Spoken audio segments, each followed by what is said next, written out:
Virgin blue pens are now green. I'm now going to paint your blue pants green. It looks like the exact I know. outfit. They look identical. Why. They look identical. I have a blue and white. I have 3 Masters polos. I only pulled 2 out this week. I decided to stick with the green instead of going with my white and blue one. I know you got buddies you're sharing this big food order you got yesterday with. Pimento cheese. You got a big friend group, and they're just as obsessed with watching the Masters as you are. I also don't think anybody in my life between, before I met you and to now, I've never met anybody that has displayed to me how much they truly care about. Flown their peacock feathers like I do. Yeah, dude, you have the full outfit. You got a flag on your house. I mean, come on, man. I've never met anybody. I've met people who's like, oh, you see the Masters this weekend? It's kind of good. Nice little tournament. Nobody, actually presents themselves as Mr. Masters. I always loved the tournament growing up. We always have the first memories you remember watching that stood out to you, Tiger in 97, whatever it is, right? The chip in to beat Chris DeMarco. There's iconic moments, and I always loved the tournament. I think going to it took it to another level for me. Actually being there on the ground and experiencing everything. I was talking to somebody, who was it? Oh, it was the Such man yesterday. He was like, you've been to Augusta, right? I said, yeah, I've been. And there's a lot of things that you build up in your head. It's like they say don't meet your celebrities or don't meet your heroes because they usually end up disappointing you, where you think, oh, this is going to be incredible. Going to a Final Four was that for me. Yeah. I'm going to a Final Four. This is awesome. You get there and you're like, this kind of sucks. I'm sitting at the top of the building. I'm watching ants play basketball. I'm watching the game on a Jumbotron. This ticket cost me $180. What am I doing here? Right. I should be watching on television. I drove 24 hours to get here. It's ridiculous. The Masters is one of the few that you go to, and it exceeds every expectation possible. Okay, so a quick question on the Final Four. Yes. Because I totally get it. I feel bad for the kids that have to play in that game, because if you don't play basketball ever, right, the depth perception thing, you throws just you don't off. understand. You're like, this is stupid. Just shoot the ball. What do you mean? Just make the shot. It's easy to do. If your team wins, is your experience different at the Final Four? Probably, because I would have the joy, although I would have only been there for the Final Four game and not the national championship game, because I think we were turning around and driving home the next day, so I would have missed the national title game. It would have just been the first game. I don't know if we would have stuck around or not. But it's still a Final Four game. It would have enhanced it. The joy after the game would have been great. It wouldn't have changed the joy of the sporting event and the viewing experience. Now, if I would have had better tickets, maybe I'm coming in with a different tune. We didn't have great tickets, and it sucked to be there. Okay, so let's do this. Let's power rank Dirt's big sports experience. You've been to the Masters. Number 1. It's not even close. You've been to the Masters. Yep. You've been to the Rose Bowl. Rose Bowl 2. You've been to a national championship game. Yes, I have. You've been to a Final Four. Yeah. You didn't go to any of the World Series in the 3 seasons. I've never been to a World Series game. No. That's got to be your ultimate regret. That's the ultimate regret for sure. Okay. In college, no money. It was hard to do. Right. They chose to be very good when I had very little money. Yeah, that doesn't help.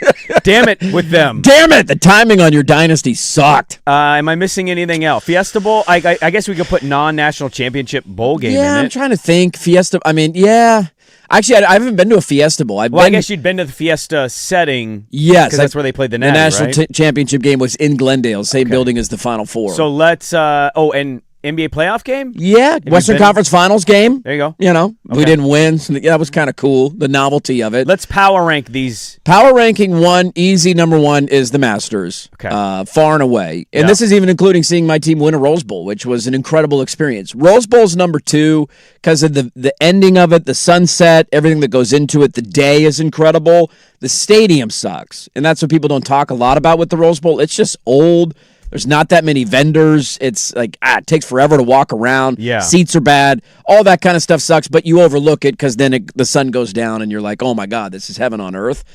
So I would go Rose Bowl 2 and then National Championship 3. National Championship, it was just crazy to be there, and the fact that my team was in it was wild, but it's very corporate. The atmosphere is not quite the same as some of the other games, and you can kind of feel that corporate sense to it. So that trumps a Portland Trailblazers, even though they lost. Western Conference Finals game. The atmosphere and energy of a Moda Center Rose Garden I do because full. it was a championship, I think. I'm going to give it the slight edge for it being a championship game. Had it been an NBA Finals game in Portland, even if we didn't win, maybe a little bit better, but that's like a conference championship, if you will. Okay. And so I'm going to put that at just a hair above 3-4 Blazers Western Conference Finals game. Well, nobody sports quite like Anteater Johnson, that's for sure. Well, not all the sports, but this one, not all of them. I'll sports the hell out of it this weekend. The second round is underway. We'll get to that coming up.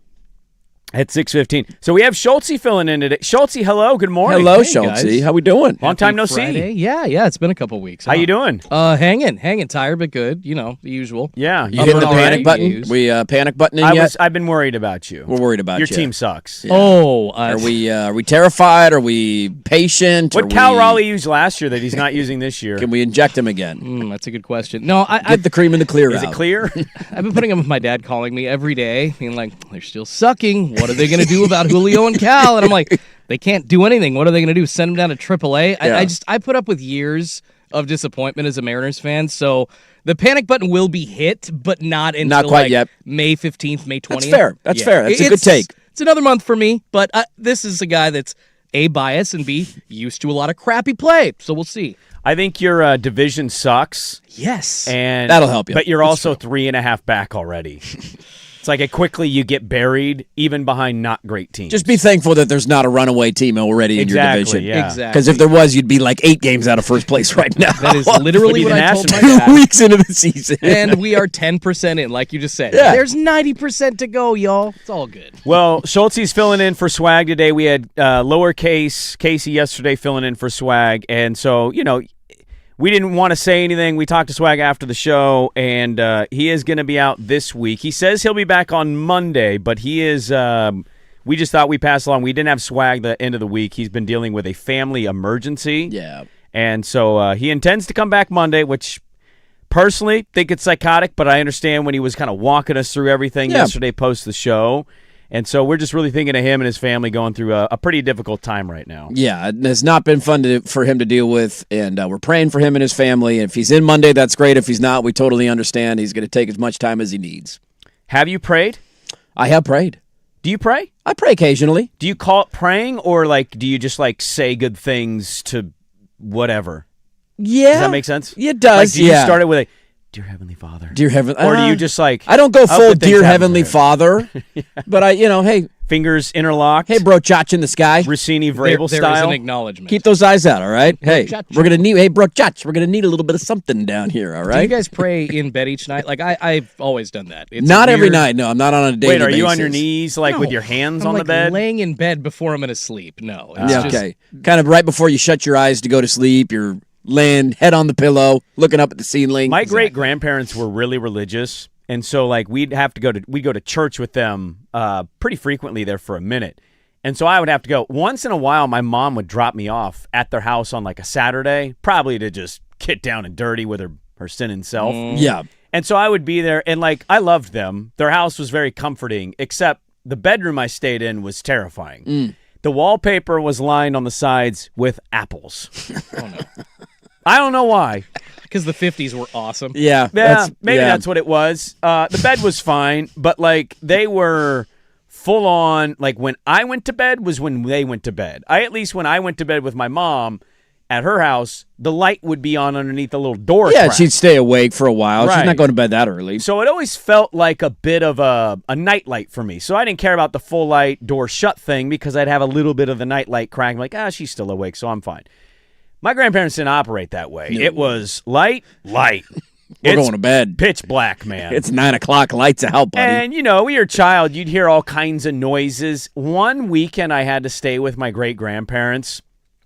I don't know why. I was already kind of nervous, right? I had to wake up early the next day to go to church anyway. My grandma turns the light off, the hall light's on, and she goes, "Do you want me to give you some comforting noise before you go to bed?"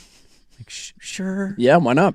So she plays a cassette tape, and she plays it, and she says, "Sweet dreams," and she shuts the door, and I am not exaggerating in any way. It sounded like Dead Children with that old, what's that old prayer? And they had background With the music. Lord's Prayer? The Lord's Oh, Prayer. yeah. How does that go? It's Our Father who art in heaven, hallowed be thy kingdom. but it was come. two girls Oh, no. saying it in an echoey way. It's Yeah, it feels like a scene out of The Lord in Shining. heaven. And I'm like, oh my God. I didn't go to bed. I basically had like 40 minutes of sleep the whole night. I was just terrified, crying in the bed all alone. And I'm like, oh my. A cassette tape prayer is not going to get the job done. Has anybody made religion more terrifying? Can we ease up on this just what a I hair? went through here. Make it a little more happier, all right? Oh my Lord. Let me chuckle a couple of times, That was put a not what smile on happened. my face. Now I'm just going to have nightmares all night about kids attacking And me. then I had to lie to my how'd you sleep? Great. Totally God. That was. Could you please play that again? I looked like crazy Stewie from Family Guy when he's in the straight jacket. That's probably how I looked. You're Kramer when the red light from Tyson Chicken is on the outside coming out of that room at night. Not good. I can't sleep, man. Not good at all. Giving me nightmares left and right. Swag said he'll be back with us on Monday, which I think he needs right now. So we're looking forward to see him, but Schultzy's filling in today. Wanted to remind you, I didn't do it yesterday properly, so let's do it properly today before we get going. You can join us June 23rd. What? As Toyota presents the Fan Golf Classic at Langdon Farms Golf Club. Foursomes are on sale now. You could choose between the morning or the afternoon rounds. Get your group signed up soon because they both fill up fast. The afternoon goes slightly quicker than the morning round, but the morning round is delightful for weather. It's the most fun day in golf with activations and tastings around the course and the infamous Angels Envy Bourbon Par 3 6-hole. All of us at the Fan will be hanging out there.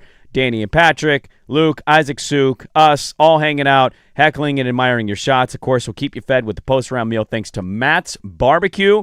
Head to 1051thefan.com. Click on the Fan Golf Classic logo for info and sign up today. Fan Golf Classic is presented by Toyota, and it's also brought to you by Vulcan Design and Construction, Henderson and Daughter Windows and Doors, Battery Exchange, Maestro Dobel Tequila, Philbrook Law, 1-800-DIVORCE, Roto-Rooter, and Window Nation.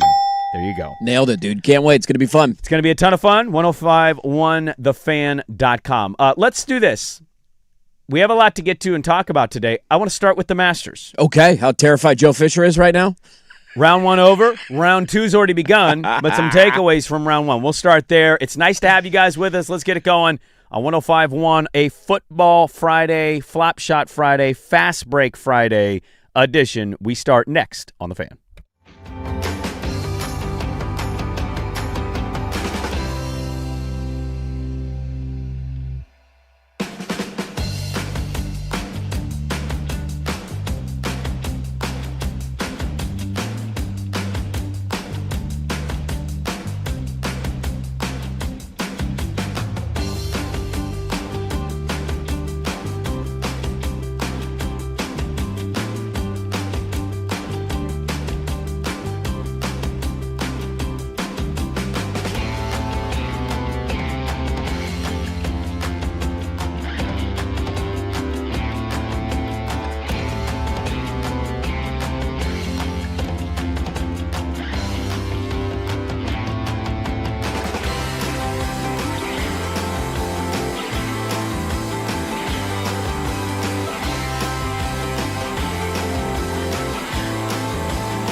Welcome back in.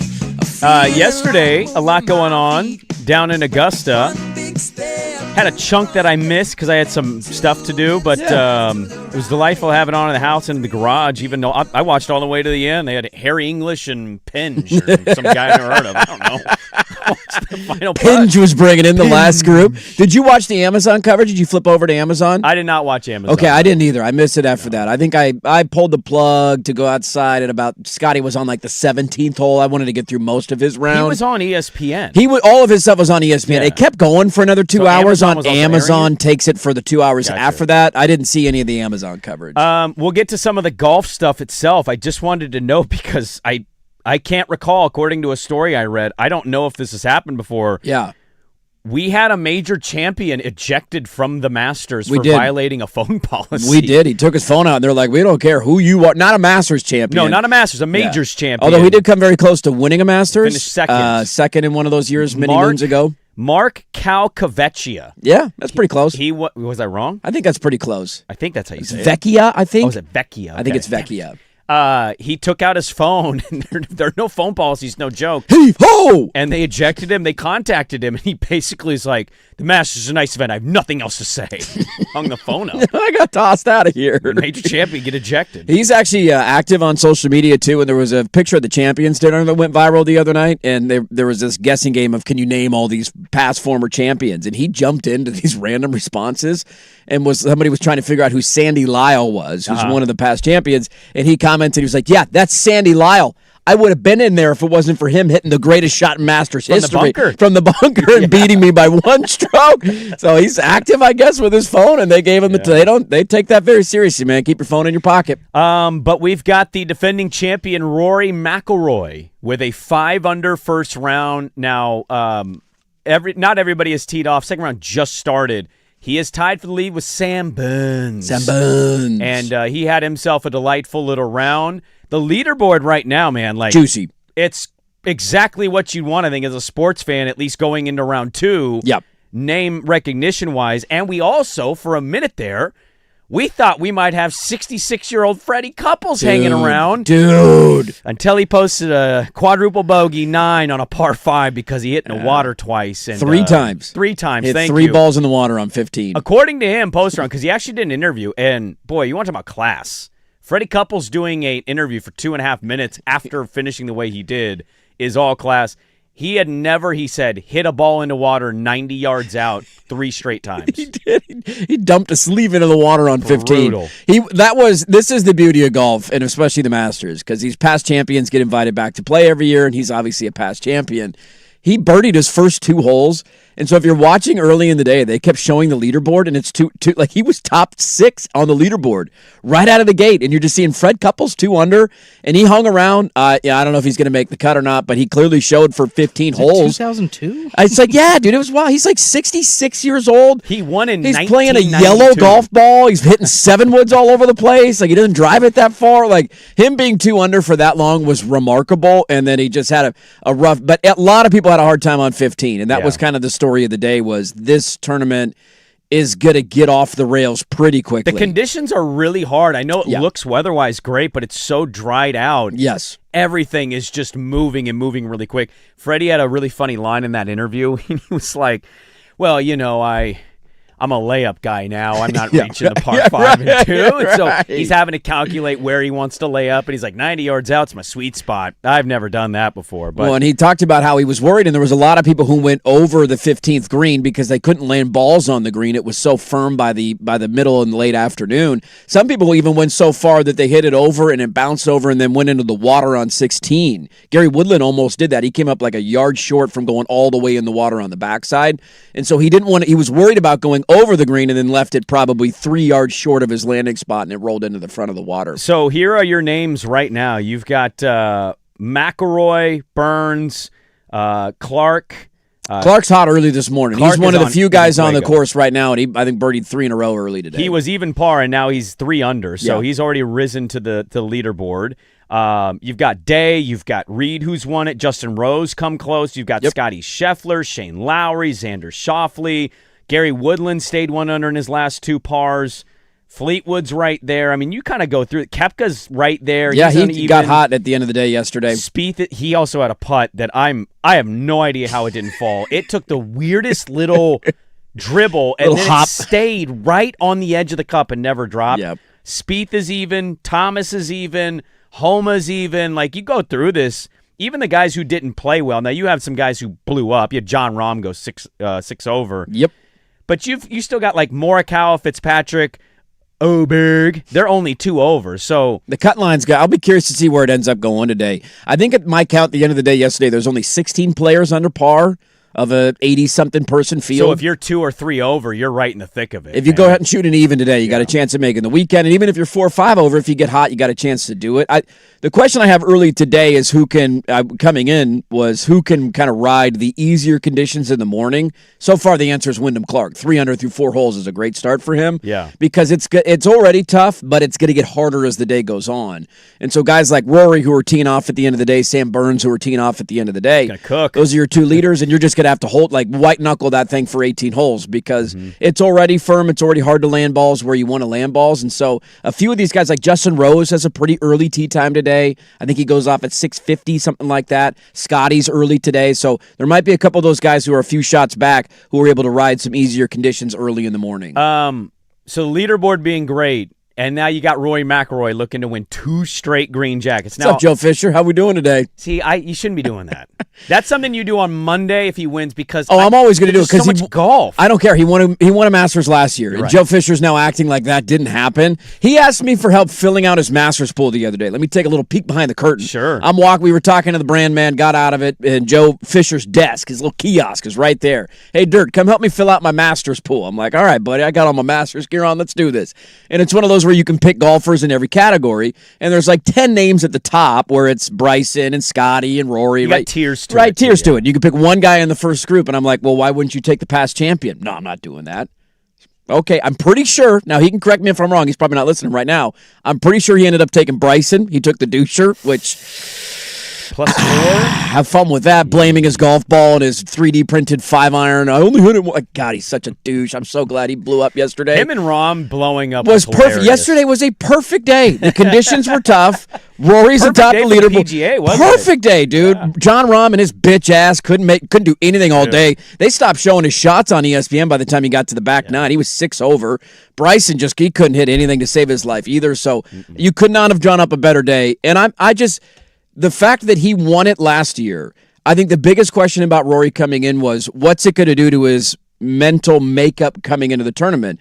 Because it could go one of 2 ways. Like Patrick said the other day to me off the air, he didn't think Rory was going to make the cut. And I didn't laugh at the take because I'm like, I could see it. Like he chased this thing That's a pretty hot take. Well, I get it, but his logic was he chased something for so long, he finally got it. What's the motivating factor now? And are you just like... You kind of ease your mind, and you're not quite as tuned in as you used to be. Most people have the opposite take, though, of like, now your mind is eased, you can play and a little that's what more we free. saw yesterday. Dude, the first 7 holes for Rory, he couldn't hit a fairway to save his life. He's punching out of trees, and he just kind of hung on. Yeah. Like, I'll make a par, whatever, I'll be fine. He talked about it after his round, and then he got to 8. He had a great shot into the par 5 8th hole and played the last 11 holes 5 under par, and it was just, I think it was a perfect encapsulation of the pressure that's now off him. That in years past, if you're even through 7 and you can't find a fairway, you might try and push it a little bit, take shots and chances that you don't need to, and he just let the round come to him because that pressure is now off. And so if I were in this field, I would be scared of maybe where his mental makeup is after a 67, where he didn't really hit the ball that well, and he's tied for the lead after the opening round. I think that was kind of some of my takeaway was the guys who, when they weren't playing well, were they able to settle and just be happy with par. And I think the guys that you see on the leaderboard, you know, I saw this a lot on the back 9, especially with Scotty, because Scotty was 3 under. He ended up early in his round, in the back 9, and then he parred his way out. And he had a couple of opportunities, and he came up just short that I'm sure he's frustrated with. But you just walk out of there and, okay, I parred it. I'm out of here. We didn't, no damage done. Woodland had this too. Woodland had back-to-back finishes where he hit one way right, and it was right behind trees. He hit just perfectly over, chipped it perfectly within like 10 inches, tapped it in. Yeah. And so you just see guys that were able to escape with pars instead of allowing the course and bad shots to kind of beat them and screw their standing on the leaderboard. But I'm looking forward to seeing what Rory's going to do today. Round 2, as you mentioned, teeing off a little bit later. It's going to be tough this afternoon, man. It is. For like golf junkies. It's a weird combination. The Masters is always hard, but if it plays like this, it's going to be like a Masters and a U.S. Open combined. And I'm fascinated to see how low anybody can actually go today. Felt totally bad. So in that Woodland Scheffler group, Robert McIntyre shot Bobby 8 Mack had over. yeah. And watching him golf those last 3 holes. Bobby Mack had a rough day. Woo, you could feel the fire coming out of his loins, man. Oh, my God, he was pissed. You're getting on an early bird out of here tomorrow. You're not making the cut, buddy, because I don't think you're going out and shooting a 65. That is not happening. No, he better try. Otherwise, he's doomed. Well, I think to your point on holding on, like you just cannot have the big blow up hole. That's what you have to avoid. Right. And Bryson was a great example of this, where he was even par through the front, I want to say through the first 10 holes, and then he took a triple on 11, and then things got sideways for him. Rahm had some crooked numbers early. Like, that's what you have to avoid. A bogey here or there is not going to kill you, but when you have one of those double or triple bogeys, I don't believe anybody's ever won with a triple bogey in the tournament, like at any moment. No, that's in what the they 4 said. rounds. They said on the broadcast, It's nobody's ever won the tournament and had a triple ever in any round. Now, Rory last year, nobody had ever won making multiple double bogeys, and he did it. And so, things like that are meant to be broken at some point. I don't think it's going to be Bryson this year, but that's what ultimately kills you. A bogey here or there, you'll be fine. You got some birdie holes potentially coming in, but a triple's going to wipe you out. All right, there's an update on round 1 as round 2 is underway, and former Duck Wyndham Clark is near the top of the leaderboard now with round 2 getting going. Let's pause. We'll give you an update on the Masters a little later in the show. Coming up next, the olds still matter, but also help sports fans appreciate how good some things have been. I'll tell you what I'm talking about next on The Fan. Now, from the George McCoy and Warren Allen Sports Desk, a Sports Center update on the Fan Sports Network, 105.1 FM and 1080 AM. This update brought to you by Mountaintop Metal Roofing. No maintenance, energy efficient, fire resistant, and a lifetime warranty. Do it once, do it right. Visit mountaintopmetalroofing.com. First on The Fan, the Blazers, a game behind LA in the West, back in action for the second to last time in the regular season tonight. They host those Clippers at Moda. Jeremy Grant out with the cap strain. Shaden Sharp beat Craigie, both questionable. Portland a 1.5-point favorite, though, on the betting lines.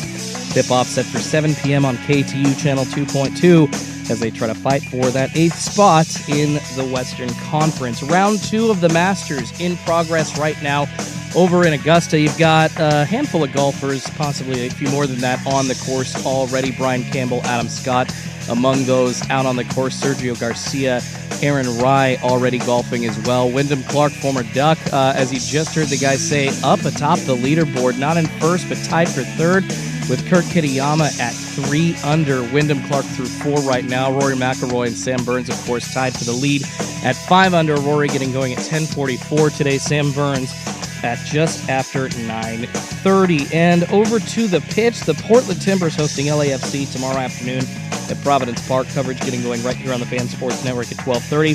Game time 1:45. You can watch it on Apple TV. More sports scores and stories in 30 minutes. I'm Schultzy from the George McCoy at Warren Allen Sports Desk. Heard missing work. Insurance companies acting like jerks. Don't call your mom. Call George McCoy at warrenallen.com.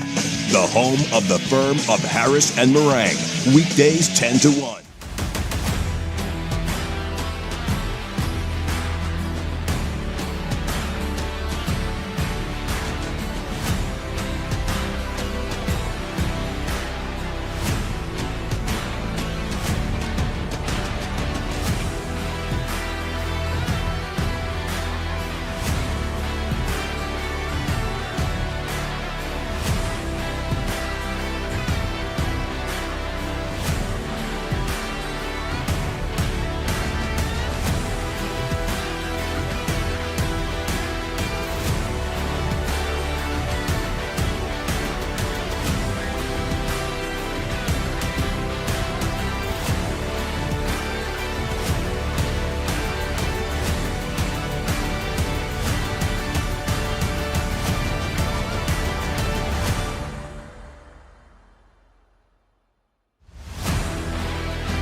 Welcome back in. Dirt and Sprague with you on Portland Sports Leader 105.1 The Fan. Happy Friday. Good morning. Hello.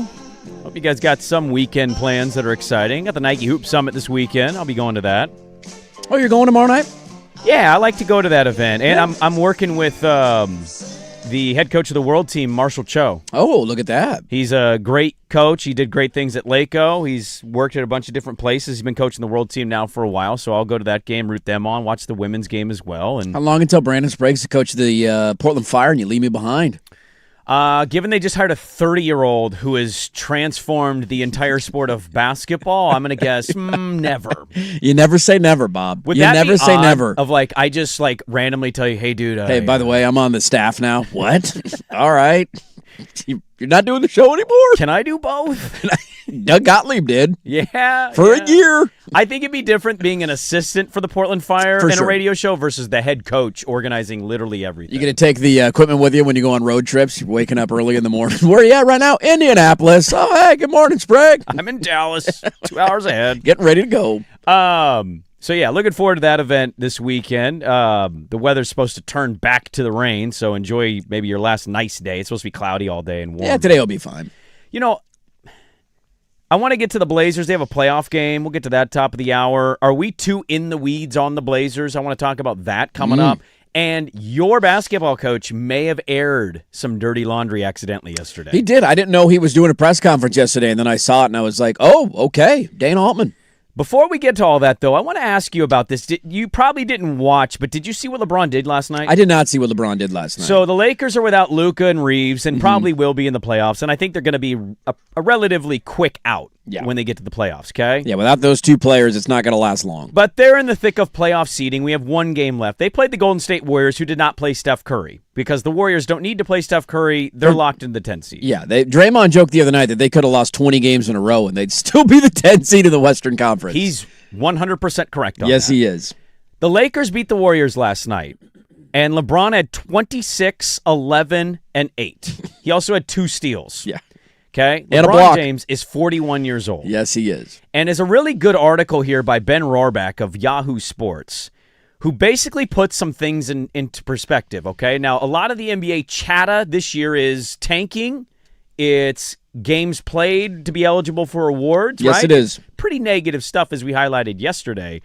And I read this article, and I'm like, you know what? I'm talking about this because I do think this is an element of the league that needs more airing in media circles, whether that be local or national, media content. So LeBron's season this year is the greatest age 41 season in NBA history. How many guys have even played at the age of 41? It's a great question because Ben Rohrbach runs through a lot of this stuff. I'd imagine it's a pretty small list. What is your guess of how many other players have played? I actually played at the age of 41. I would say it's less than 10. I'll go 9. You are right on your guess, but not the number. Okay. 4. 4, okay. Only 4 other players have played a season in the NBA at age 41. Kareem, I think, made it, right? Those 4 only managed to play a half season. Yes. A total of 41 games. Kevin Willis. Okay, Kevin Willis. Kareem Abdul-Jabbar. Yep, I remember Kareem playing for a long time. Vince Carter. Vince Carter, that's a good poll. I wouldn't have guessed that. And the Chief. Robert Parrish. Robert Parrish. Yeah. AC Green would have been another guess of mine because he hung around for a long time. So when you look at their numbers, right? Let me put this in context. LeBron is averaging 21, 6, and 7 at 41 on 51, 31, 74 split. Okay? Not amazing splits, but there you go. He's 41 years old. Kevin Willis, Kareem Abdul-Jabbar, Vince Carter, and Robert Parrish. He almost averages more points than all of them combined did at 41.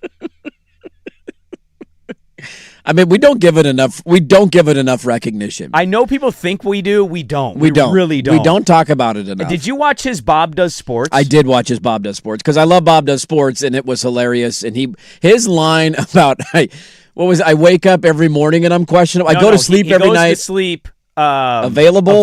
Wake up questionable. Wake up questionable every day. Every I wake day. up questionable. I'm questionable today. One of the guys was like, guys have injury delegations. His is mattress. Yeah. Ow, I'm sore just getting out of bed every day. But I thought it was really good. I thought he cursed a little too much, but like that's LeBron. Yeah. He was just being himself. I liked him kind of taking the filter off I a did little too. bit. Him trashing Memphis and Milwaukee.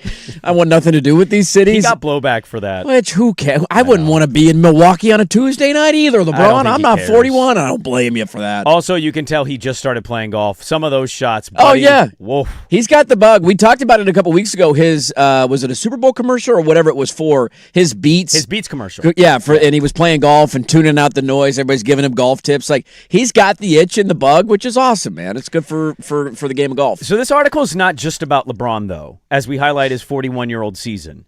It's also about the other old guys in the NBA. Kevin Durant, Yep. 37. Steph Curry, 37. Yep, they're getting up there. Where do they rank? You can make arguments. So there's only been 3 players at 37 that have averaged 25 points per game.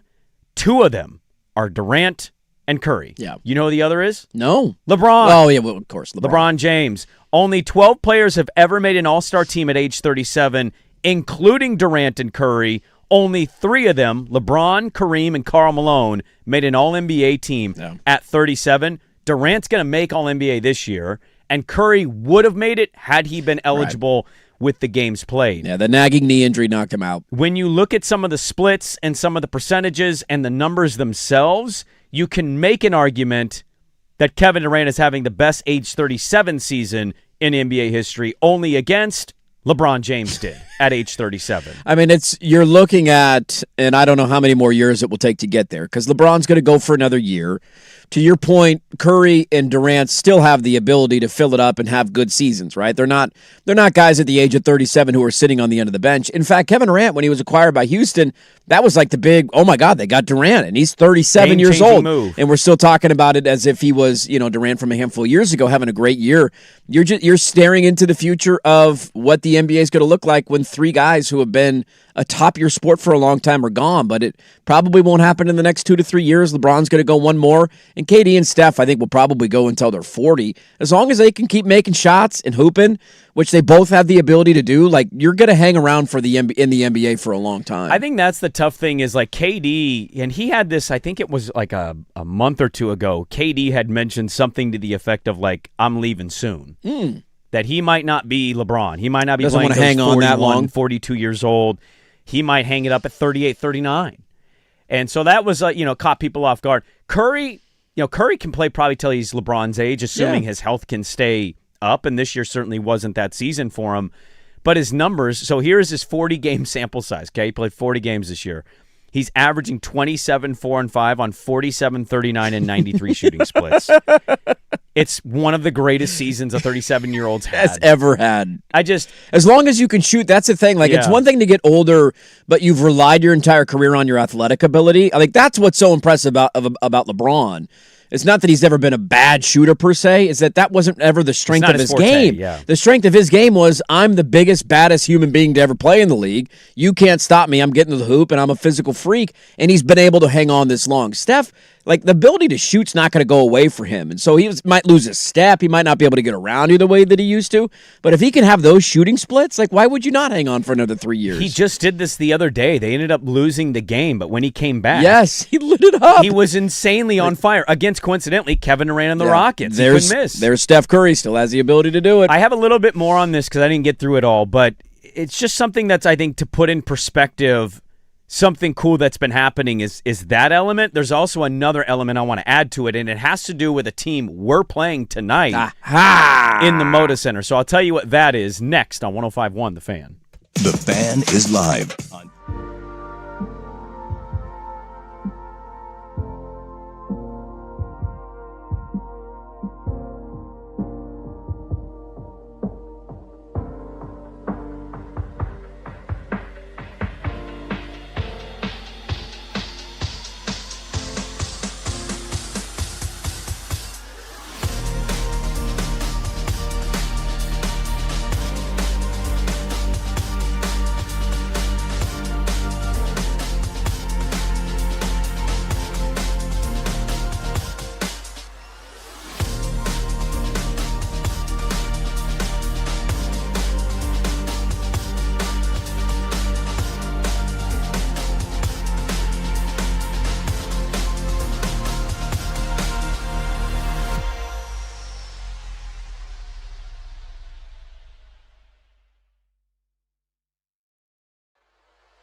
So we'll get to the Blazers playoff game tonight. It's basically a playoff game. How about that, huh?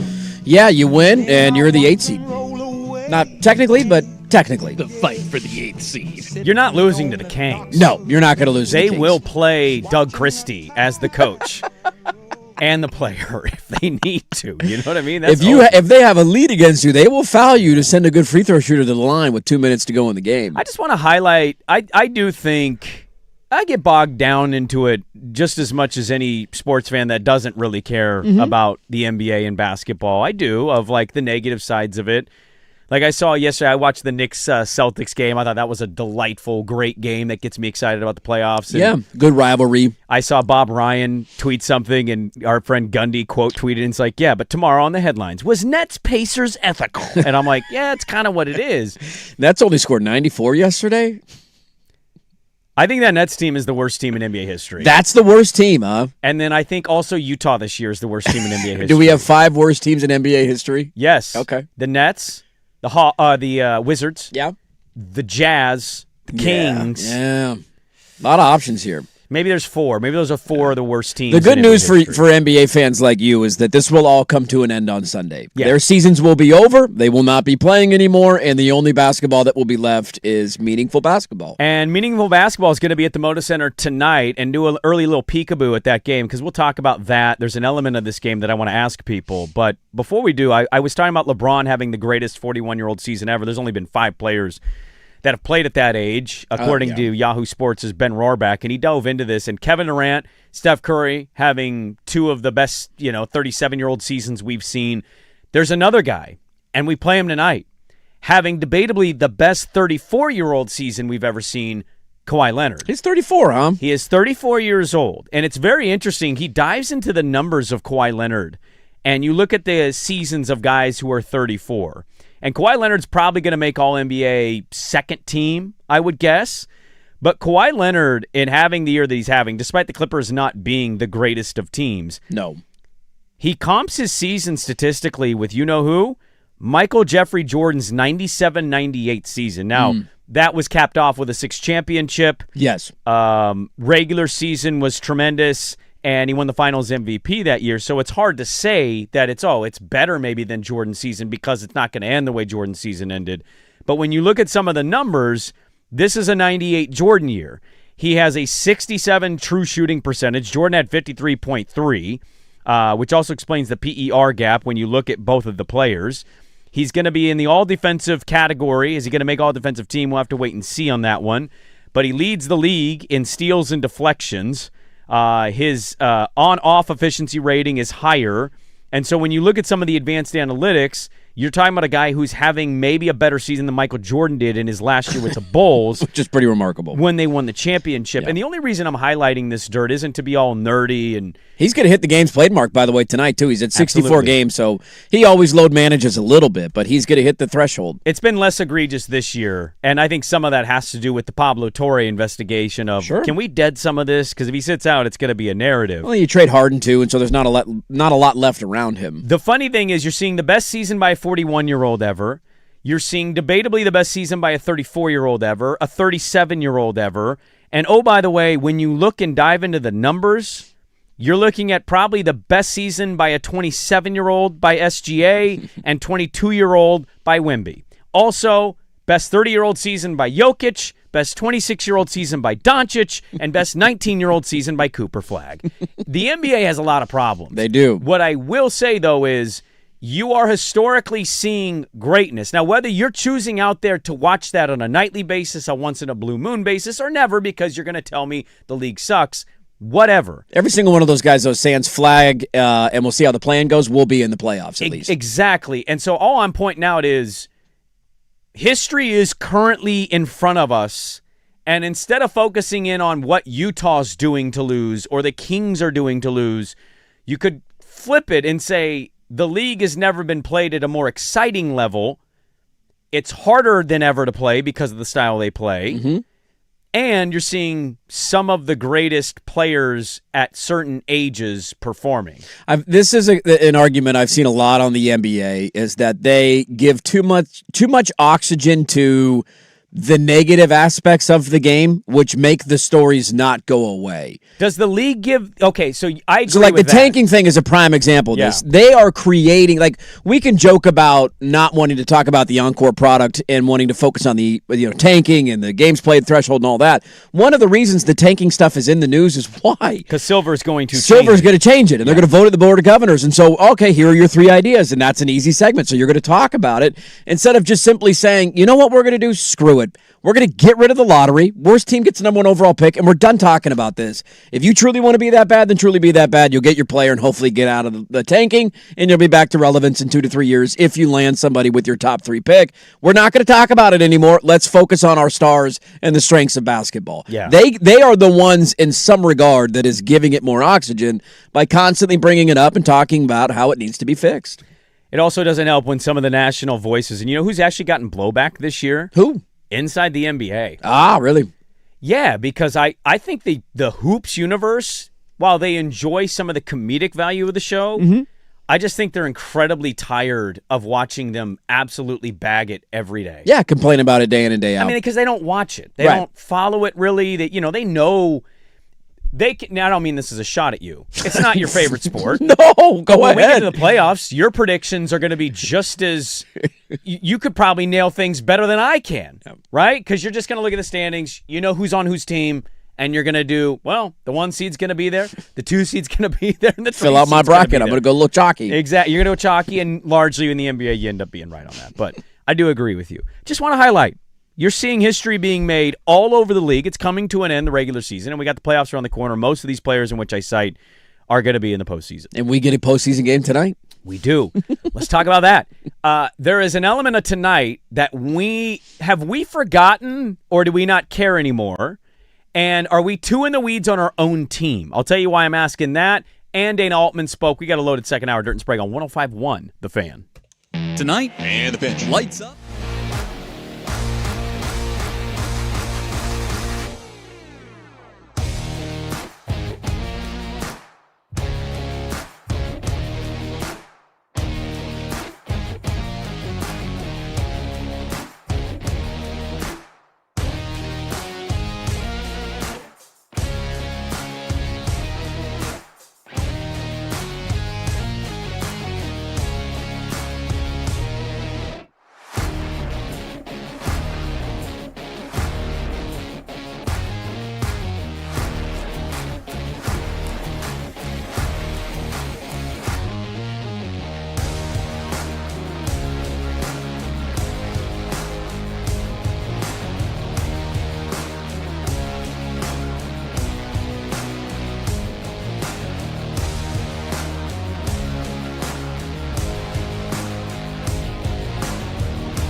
Hey, welcome back in. Hour number 2. Dirt and Sprague here on Portland Sports Leader 105.1 The Fan and the Fan Sports Network. Good morning. The Masters. We just got What a shot from the fairway bunker to 10 feet. Spieth, Brooksy, and Justin Rose just teed off. Spieth is Dirt just... He's one of the best watches on the tour.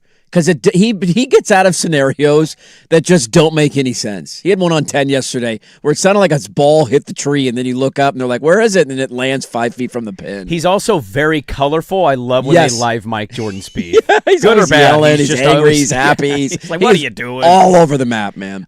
We have a loaded second hour. We're going to talk. Trailblazers have a pseudo playoff game tonight at the Moda Center. Woo-hoo! It's the battle for the 8th seed, and Dana Altman may have stepped in it a little bit.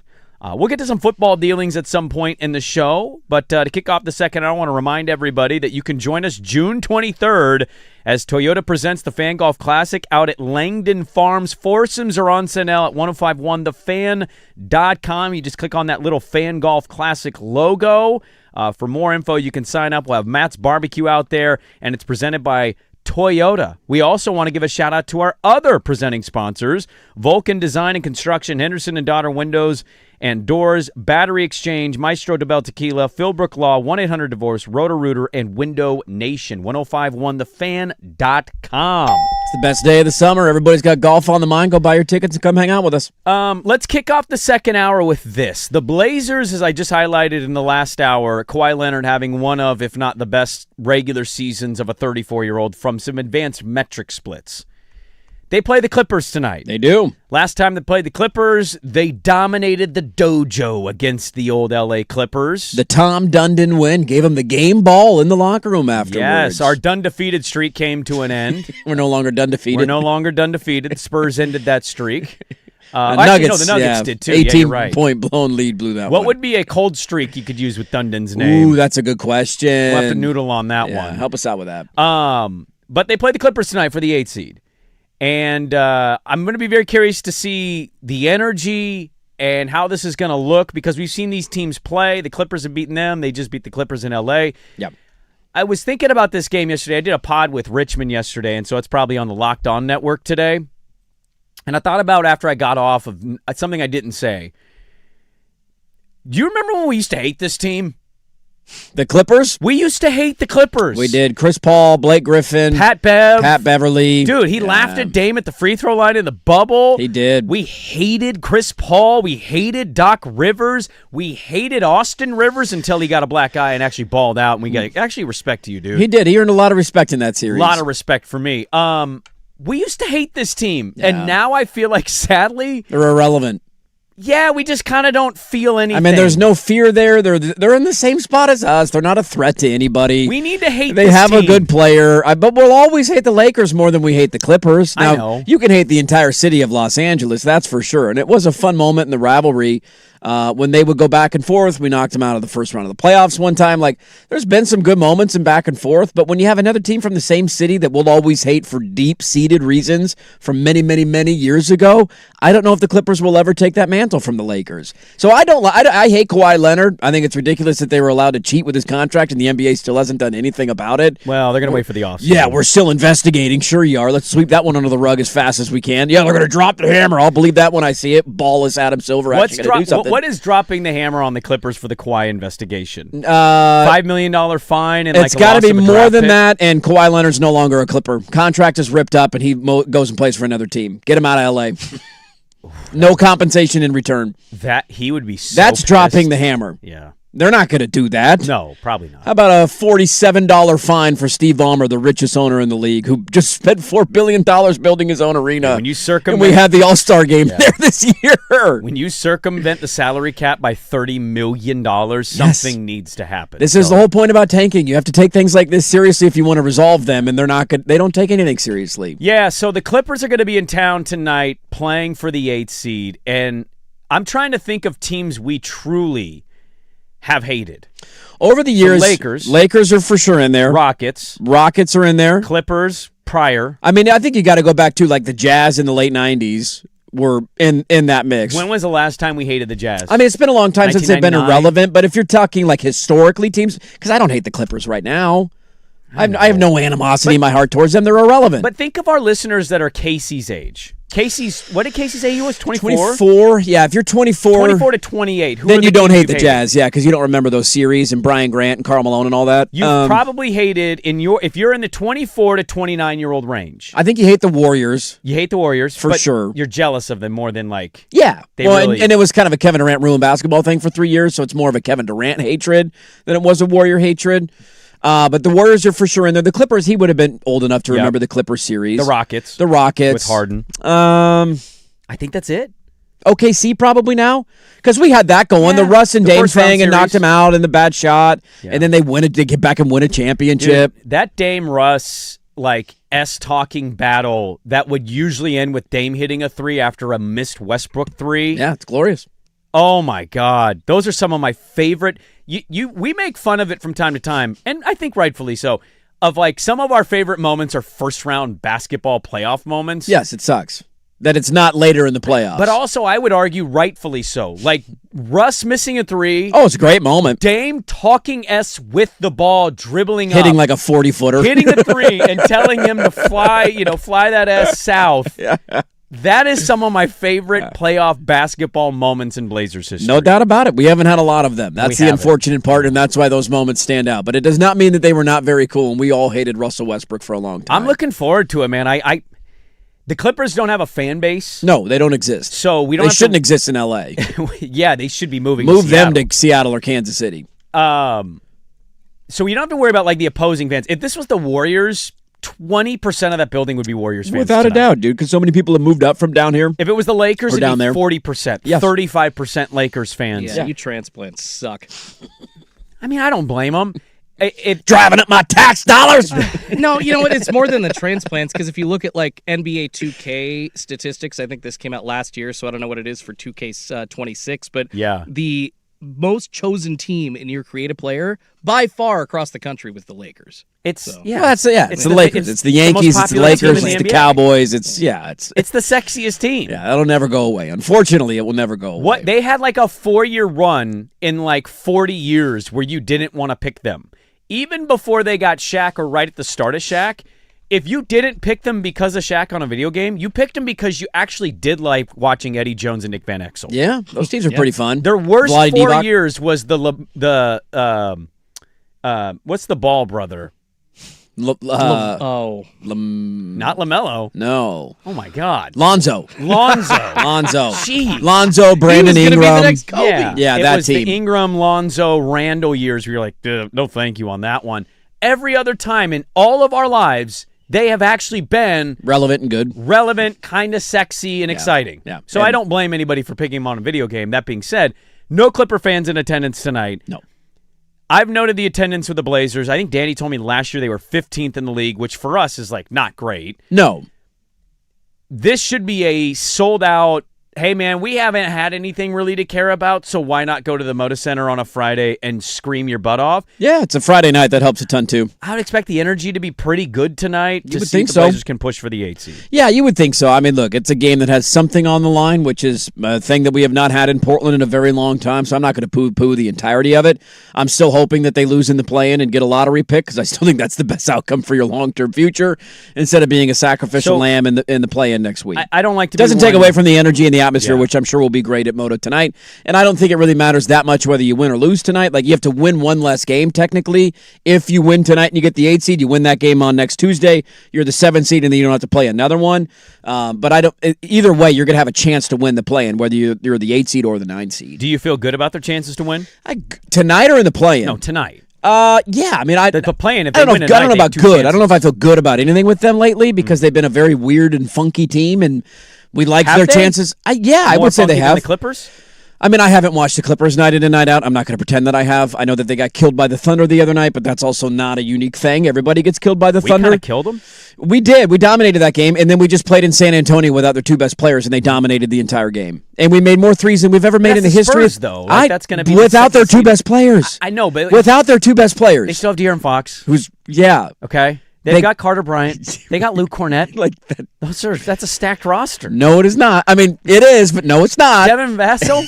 Those are good players. Devin Vassell. You should win that game. Harrison And also, Barnes. when you make a franchise record for threes, you should probably win and not blow an 18-point lead, Sure. and they did that in their last 2 games. So I think they're going to win tonight. I'm actually going to gamble on them to win tonight. This has Blazer blowout win written all over it. You're back at home. Yeah. Environment will I be feel like good. that too. You make a lot of shots. You're not going to blow the lead at home. So I think that they'll win tonight. But do I feel good about it?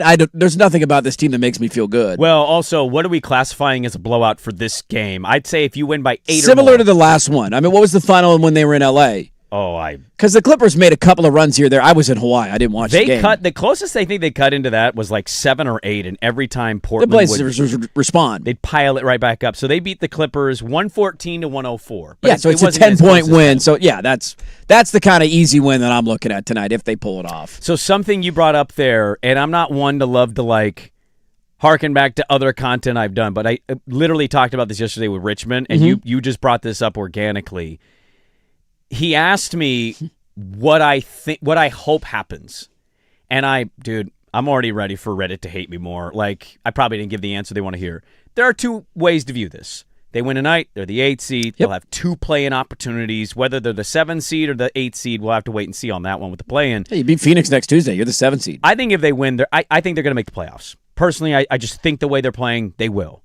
That being said, if you have a choice, and I said I lean slight miss because this is one of the deeper drafts, and I'd rather convey the Chicago pick next year because that draft, according to all the pundits, that draft sucks. It's not as good. Now, I always kind of poo-poo that. I think we way overestimate drafts sucking or being great. Like, is it going to be Cooper Flagg, Cam Boozer, DeBonsa good? No. But are you going to find really good basketball players from 5 up? Yeah. Yeah, you will. It's too international. There's too much development that happens in basketball now to not. Our best young player came from a draft that sucked. Donovan Clingan was in the worst draft of all the drafts. We got him at 7, and he's the best of our young players. There's going to be a guy that makes first-team All-NBA that we chose not to draft, and we took Zach Collins instead and Donovan Mitchell. He was not a top 5 pick. So there's good talent every year in the draft. Thanks for that reminder. That being said, I leaned that way, and Richmond said he'd rather them make the playoffs because he'd rather just be done with the Chicago convey pick thing. And I get it. I understand it. But I still think I'm a little right, even though I think I'll ultimately be wrong because they'll make the playoffs. Well, and I think either way, you can sell it not making the playoffs is desirable for 2 different reasons. One, to your point, it's a very deep draft, and you might end up getting a valuable player. Not to mention the fact that, look, it's very slim, but we've seen a number of drafts in a row in which what has happened? A team with very slim chances has jumped up.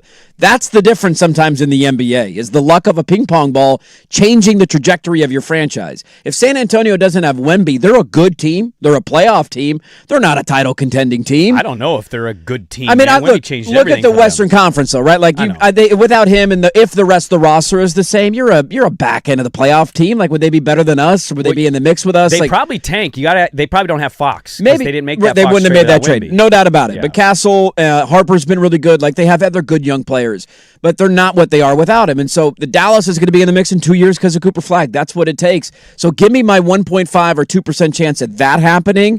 And if it doesn't happen, I either have the choice of, one, taking a player who might bring value to the roster right away, as long as we don't take an international prospect again, who can maybe come in and play some valuable minutes for you. Or what do we all think Tom Dundon's going to try and do this offseason? Shake things up. Yeah. Make a big move, right? Let's have a nice little splash. You know what helps with that? Hey, we got all of Milwaukee's future draft picks. Oh, and by the way, here's the 10th overall pick in this year's draft that's a deep draft. Like, when I'm thinking about ways that this can get better, I don't know if there's a move out there this summer that takes you from where you are to being an actual contender in the Western Conference. That's a very difficult step to take and a very big jump to take, and I know we'll get to that in a moment. Yeah. But I want to have as much ammunition as humanly possible, and that's a bullet that I want in my chamber, if you will. It's patience, right, to get to that point, and I know 4 years on, going on 5 is like, that's a lot of patience, but it does take patience. We got into an argument yesterday, or an inter-office debate, I should say, not an argument about what they should do, what they can do, and I think there's a lot of context lacking. I also asked this because I was alerted to something. Are we too in the weeds when we talk and view our team? One national voice might be highlighting that we are, and I'll tell you in what way. Next on The Fan. The firm of Harris and Meringue. Now we.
All right, welcome back in. How about Dana Altman kind of stepping in it yesterday? We'll get to that. By the way, we have some. Everybody pray for Robert McIntyre. He's teeing off his second round. Rough opening day. We need some Robert McIntyre good vibes out there, or he might do something dangerous. I'm not exaggerating here. So I'm watching that round. He's just blowing up. He flipped off one of the holes as he walked off. I watched him putt on 17. He blew a putt past the hole. His second putt, it comes up way short, so short that he walked up to the ball before it finished rolling. As soon as it stopped, he hit it. He got off. He doesn't care. And I said out loud, because I started exercising around this time, I started clapping. It's okay, Bobby. Hey, Bobby, you got this. It's okay, Bobby. All right? You won the Irish Open 2 years ago. You're okay. You're going to get over this. I promise. And the commentator goes, well, you just got to hope that you don't let this round ruin your whole season. And I was like, damn. It's going to ruin your week. That's for damn sure. We have, by the way, Dunder performing. Dunder performing? And then, hold on, Frozen Dundra. That's pretty good. So those are your two leaders in the clubhouse currently Those are good. with the Blazers losing games under Tom Dundon. All right, let me give proper credit on that one. Yes. Did Paul Allen get the same treatment when he took over? We're 3-0 under Paul Allen in 1987 or whatever. I don't remember. I wasn't alive. No, but I don't think people are seriously doing it. I think it's more of a done defeated. It's more of like a jokey little pun. It's funny. It was funny that they dominated their first game with him as owner. Dude, they played like a team that was like, finally. Yeah. That's kind of the vibe it was. And then they blew an 18-point lead and lost to the short-handed Spurs. So I want to ask you guys out there, and I always appreciate honesty, and some people disagree with some of the takes we give on the Blazers, and that's what I love about having a team. Is I'm going to, by the way, put up a poll question. Do you want them to win the play-in and make the playoffs, lose their first-round pick, or are you rooting for them to lose I kind of did play-in? this poll question 2 days ago. Oh, did you already do that? Kind of. I was on Monday? like, are you more excited for the 8th seed or the off season? Oh, okay, then I won't do that. If you want to do that, That's all I'm right. okay with it. So I asked this sincerely. Are we too in the weeds on our own team? Now, I think we are in both ways. I think you get the side that's every player on this roster is amazing, and this guy's going to be a star, and this guy's the ultimate role guy, and no, leave the roster. I think you get it reverse. I think you get like, we're the worst team to exist. This thing sucks. There's nothing good. I hate it. I think both things exist in our city. They do. And I think there's a lot of people wedged in between that sandwich. A lot of normal people who are in the middle. But I had somebody reach out and tell me, hey, Legler did Simmons pod. And I tend to like that pod, so I'm going to listen to a little bit of it this morning because I got alerted to it, and I'll listen to more of it. I guess he did the first 25 minutes on the Blazers yesterday. Okay. Which never happens on a national podcast. Well, Legler just called the game the other night, which I'm sure helps, because I don't know how closely he was watching before then, but he just called their game against San Antonio. And I think you can say, well, Tim Legler hasn't really watched much of the Blazers, so it's easy for this opinion. And I think you can look at it reverse and say maybe it's a good viewpoint from a super smart dude calling national basketball games. Yeah. He seems to love our team. He called it his guilty pleasure watch. Okay. Of all the teams in the league, when you're not watching like the upper echelon, he said We're the guilty pleasure for him of watching. Brooksy's going to go driver off deck. I love this. You are so far ahead of me. This is bogus. Yeah, it's great. And so Legler's he starts talking about how all these positives of Scoot. He loves Denny Avdia. I said Denny Avdia might be his favorite player he's talked to all season in the meetings. He pointed to Tamani Kamar, rightfully so. I think Tamani's been one of the best stories of the season. Donovan's emergence this year. And he just is really in on the team. And I don't know if they're going to make the playoffs, let alone are they going to give any kind of battle test to Oklahoma City. I tend to believe no. I think they'll have a good game or two, but I think Oklahoma City's too good. And it was just really interesting. And I had to ask myself, as I just did a podcast with a Blazer pod of like, how do you build around this team? I think that's a really tough conundrum. Like, how do you build out on this team? What's the missing piece?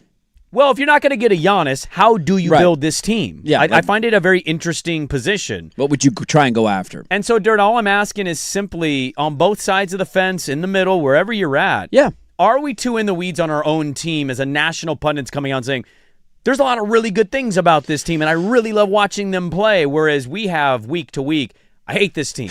Oh, this team's actually kind of good. Right. Oh, this team's okay. This team sucks. Like, we're so into it. It's drastically different than when you follow it night in and night out than when you kind of parachute in or watch games occasionally, right? And you're reacting to the moments as they happen the next morning and all of that. The only thing that I'll contend with in terms of the guilty pleasure watch is that how many teams in the NBA are immediately out of the running for that category, right? So we've talked about this at length. The bottom, however many is it, 11 teams, 10 teams in the NBA, from Milwaukee on down behind Golden State, are all unwatchable. So they're eliminated from the They're not in that category. Sneaky good watch because none of them are a sneaky good watch. Right. And if that's your category, the best team, like you can't say Oklahoma City's a sneaky good watch. They just won the championship. So the best teams in the sport don't qualify. So you're really talking about that sweet middle, and then you're in the groupings of the Clippers. Are they a sneaky good watch? Nah, I don't think so. Philly, right? Embiid's not playing. Maxey's good. He can make fine, Edgecombe's right? good. I think Charlotte's in this category Charlotte too. is Like absolutely Charlotte the is number sneaky one. good watch. Yeah. Like they're a fun little team. They're a little bit over 500. And so my point is by saying it's your sneaky surprise watch that you really enjoy. There's not a lot of teams to pick from that are kind of in that category of teams. Well, but you don't have a reason if you're a Legler to really need to watch us because we're a borderline play-in team. No. And he's Yeah. they're a guilty pleasure. They're a bowl of ice cream at 10 o'clock at night. Too late, Right. too sweet. but damn it, I'm doing it. I need it. I think the reality is where you hit on that the majority of fans are somewhere in the middle, and I think we as a show, like some people will take it one way or the other. I think we've largely been in the middle. Like there is an acknowledgement of Denny and the season that he's having, although at times it's not my favorite brand of basketball to watch, and I have no problem saying that. Tamani and his defense, what he did last year, and now kind of getting that three-point shot going. We have acknowledged how many segments have we done on Donovan Clingan in the year that he's had. Although the last week and a half hasn't gone quite as good as it was earlier in the year, but he still had a very good step up in production from year one to year two. And so we've acknowledged the good parts. We've also pointed out the fact that, like, selling me Scoot Henderson at this point, you're just going to kind of fall on deaf ears. I hope I'm wrong on that, but I'm just kind of done with it. We have a listener who's texting in about Shaden and what can he show in the last couple of games, and I understand the logic behind it, and I'm rooting for Shaden. Yeah, he might be back tonight. We'll have to wait and see. I don't know how many more games, one, he's going to be able to play, how many more minutes he's going to play in those games, and if that will change any of my opinion on him and what his future is, and the idea of potentially including him in a trade this offseason. And so I acknowledge that there are good things. I acknowledge that you have taken a step. You're a play-in team. You're going to finish above 500, or at least at 500, because you're going to win on Sunday, and so even if you lose tonight, you'll be 41-41 at worst. Right. So you've taken a step. I think the tough part that we have with it, and some of the more critical stuff that we point out, is the idea of going from one of the worst teams in the NBA, which they have been for the last 4 years, to becoming a play-in team is a simple jump. That's like, we do this in college football a lot. We were 6-6 last year. Well, now you're 8-4. That's a much easier jump than going from 8-4 to we're competing for a conference championship. We're going 10-2 or 11-1. 6-6 to 8-4 is not that big of a jump. That's the case for Portland this year. They have gotten out of the bottom of the barrel when the rest of the NBA has raced to the bottom of the barrel. Yeah, that's definitely been a part of it. Yeah. And so you've elevated a little bit, but that's not that difficult. You're just competent now. You're back to where you were prior to starting the tank. The question becomes, how do you go from where you're at to taking another step, and not to being, hey, we were the 7 seed and got bounced in 6 games in the first round instead of getting swept. How do we go from being a team where we're at right now to actually in the mix? And that's the hard thing that I have squaring of what piece do you go get? Who is available? How do you get there? Like, that's a very difficult jump that they're going to try and make starting this offseason. Yeah, if you don't get a player better than Denny, and you have a difficult time finding a player that can be matched as good as Denny. That's all my position is like, I find it a very, and Joe's going to have to do a lot, I think, this offseason, because he might be working for his job this offseason. Very well, right? Could. Like if he keeps it, this might be it. The pressure cooker's turned up. I don't think he's going to get fired, and so it's going to be done and look at him going, all right, we're going to take a jump. We're going to be a 6 seed next year. Are we going to be a pretty strong 7 seed? And I know that you may not view that as a jump because they may get the 8 seed, but what if you're like far and away a 7 seed who you don't have any doubts is going to win the play, and it might be a pesky battle for a 2, right? Yeah, I would view another jump as getting out of, like, that's the next step, is out of the play-in. Can you get out of the play-in next year? As we noted yesterday, like, that's tough with the teams above you right now. Exactly. What they've got offseason-wise. And all I'm saying is, like, if you don't get a Giannis, you don't go get a fill-in-the-blank player that you know absolutely is better than Denny, it's going to be hard to say who is as good as Denny, and if it's not who's as good, how many more different pieces are you going to add to make that leap, right? Like, Rob Will might not be here. He's stayed pretty healthy considering, and he's playing an elite level. The last 2 weeks, the Blazers are second in defensive rating according to Gleaning Glass. He's a big part of that. Their defense has turned up quite a bit from where it's been most of the year, and so Drew's been out there. I assume he's going to be back because I don't think anybody wants to trade for the contract. Right. You've got Denny. You've got Donovan. We know what he can be defensively. Tamani, I don't know if he'll make all defensive teams this year. It doesn't seem like voters are giving him that nod, but we know he's capable. He's a very good defender, whether he makes the team or not. Right. He's a bulldog, and he's taken quite a leap offensively. It's just how you fit pieces around the puzzle. I think you can see it and say, oh, this puzzle looks like it's being built right, but you're missing the most important for the piece now. Now you got like, right. It's a 1,000-piece puzzle, and you're at like 945, and the remaining 60 or 55 all look like the same color, and you're like, damn it, dude, this is going to take a minute. And that's going to be the difficult thing, I think, is finishing a 1,000-piece puzzle because you've made good progress. There's been some positives, no doubt, but I don't know what next year means for Scoot. Is he on the team? What is he? With Dame being back and what Dame's going to provide for the three-point shooting, which is abysmal, they need to upgrade that area.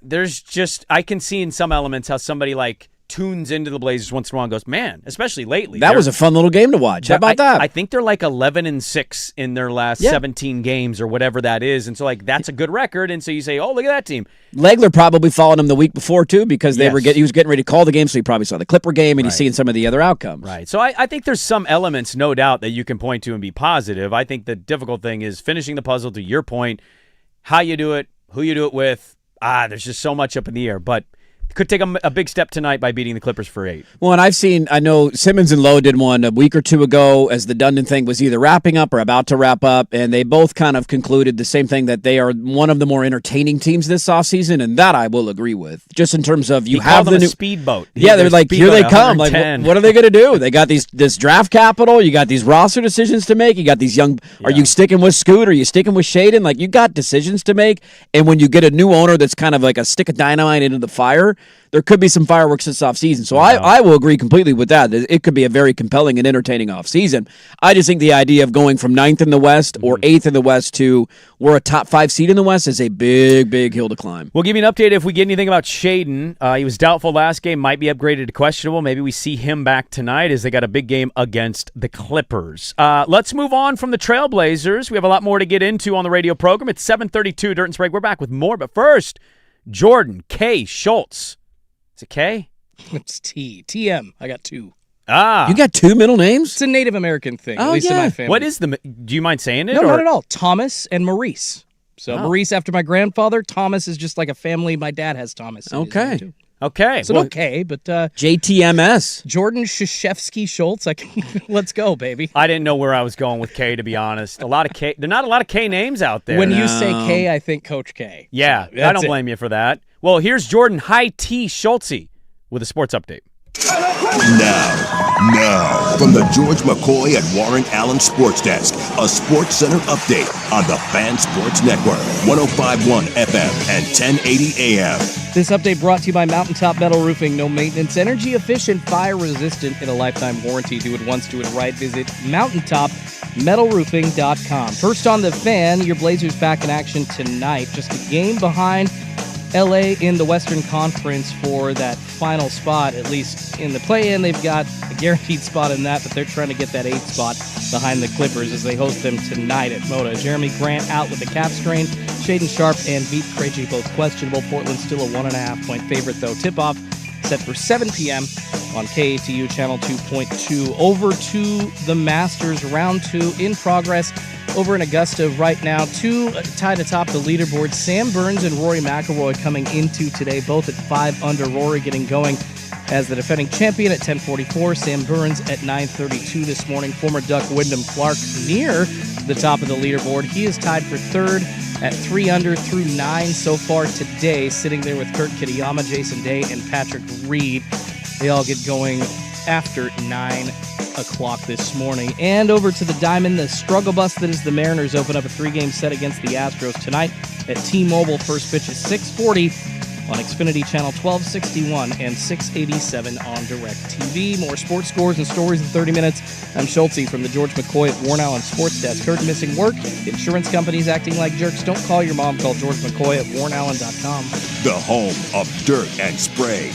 Weekday morning, 6 to 10 a.m.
ask you guys a fuddy-duddy question. We're kind of against it already. We went a little long there on the Blazers. By the way, I think our guy Bob double bogeyed the first hole.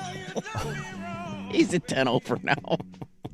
How high will it get for Bob McIntyre today? That's the new question. I'm going to follow that the rest of the show. I don't know, but there's a cat named Riley that was plus 12 that ESPN was just like, let's watch Davis this Riley, dude. Davis Yeah. Riley. He's 12 over par. When's the last time a golfer just walked off the course on like the 8th? Just quit? Just Yeah, like walk- during a major event, because I know that's happened. You'll It's get been a guys that they'll long fake an time. injury and withdraw. They'll be like, my wrist, and just walk off the course.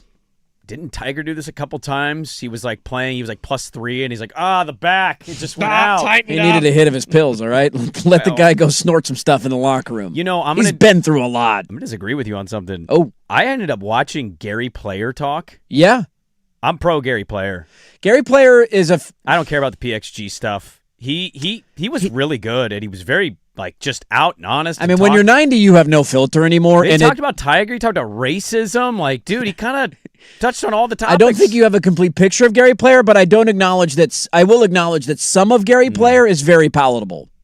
Well, the stuff I saw was He does a palatable. lot of shady business stuff, and he's just, Did he get called creepy for his interview yesterday? I didn't see He why. talked to a female reporter and was like, hey, you're hot, I'll give you an interview. Like, he's got that kind of stuff. When an old, Again, he's 90. old guy does it, doesn't everybody go, it's funny how we do this, isn't it? If you did it, I'd be like, you're fired. You're canceled. What are you doing? Yeah. I'd honestly be like, what are you doing? Hey, hot lady, why don't you come hang out with me? I feel like the 90-year-old, everybody goes, "Aw, it's just Gary being old." So we all know that It's we'd a rather be weird interviewed. way we excuse it. We'd all choose her over Not like right. Marty Smith, but we just can't say it out loud. I got it. Okay, got Yes, it. you cannot say that publicly. Do you guys like the sports world creating these alternate uniforms? MLB made waves yesterday with the City Connect releases. Yes, they did. And we did the Total Sports Bros thing of we went through it off the air and we're like, hate, like, what? Thank you, Nike. Well, I mean, Giants didn't get a new one this year. I still hate ours. There's purple in them, and it's just stupid. You know my stance on non-team color uniforms. They drive me nuts. If you want to have something City Edition or special, I'm all for it. Yeah. Have it fold into your family of colors. To defend the swoosh a little bit, I think if it was Adidas, Reebok, New Balance, Fanatic, whoever it is, I think this is happening either way. They're always going to create something. They want to sell more jerseys. They want to make more revenue, Yeah, right? that's why they do it. Baltimore's, I thought, was hideous. It's green. Yeah. It says Be More.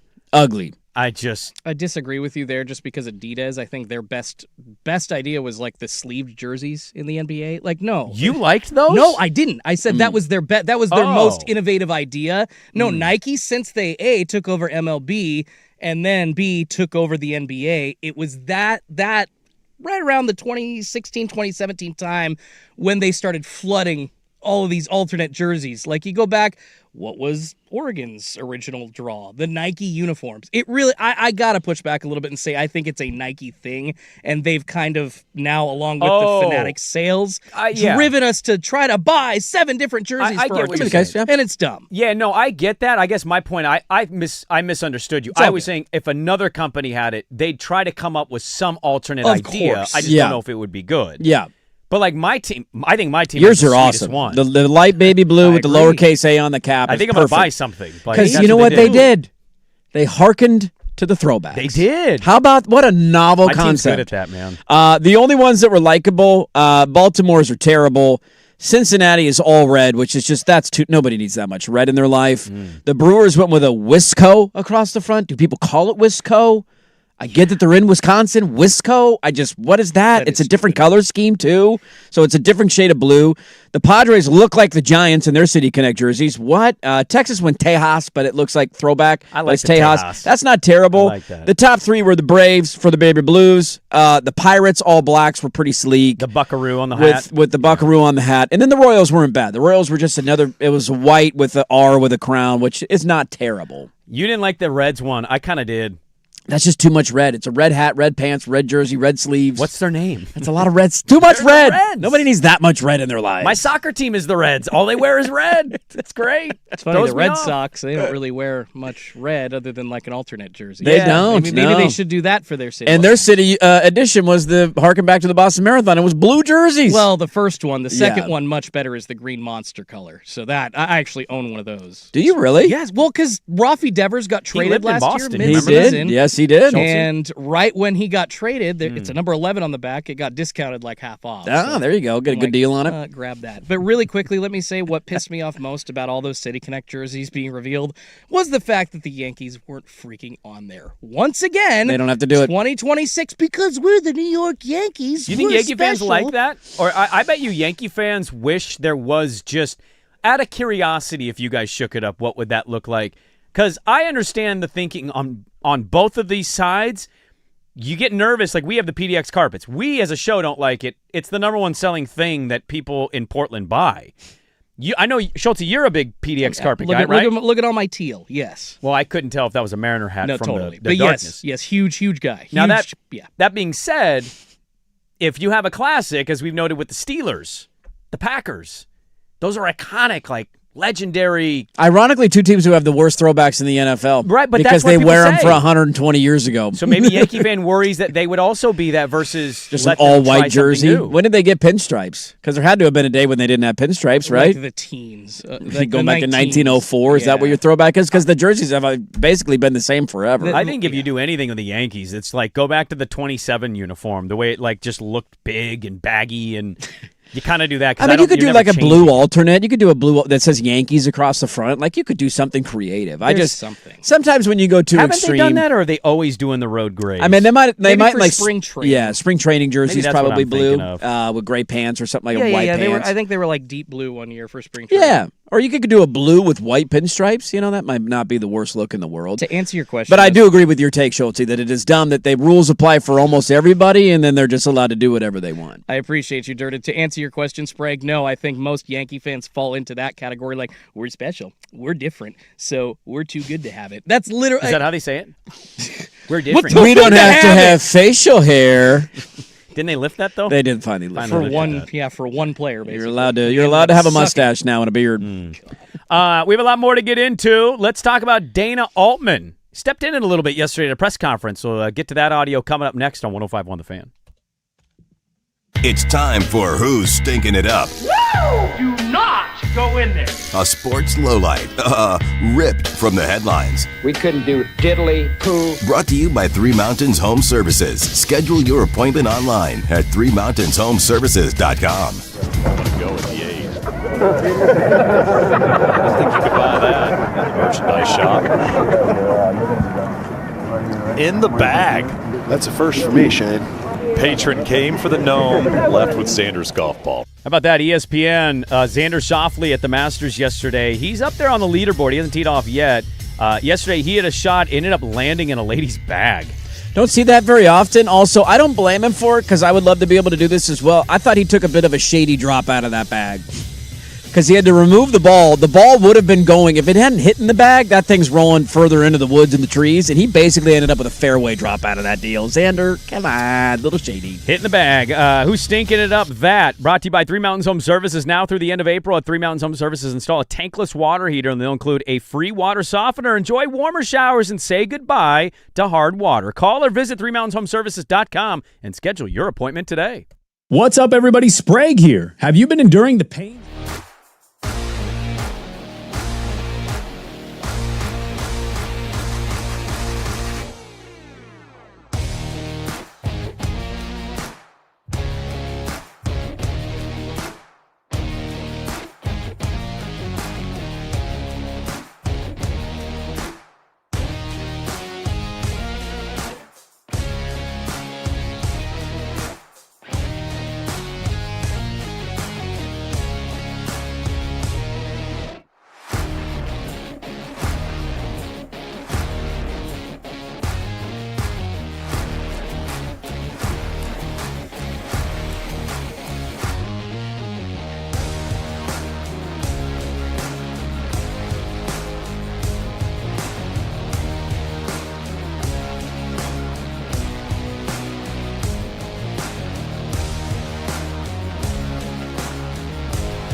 A little James Taylor for you on a Friday. Turn it up, Schultzy. Let's get it going. We need a little JT in our life.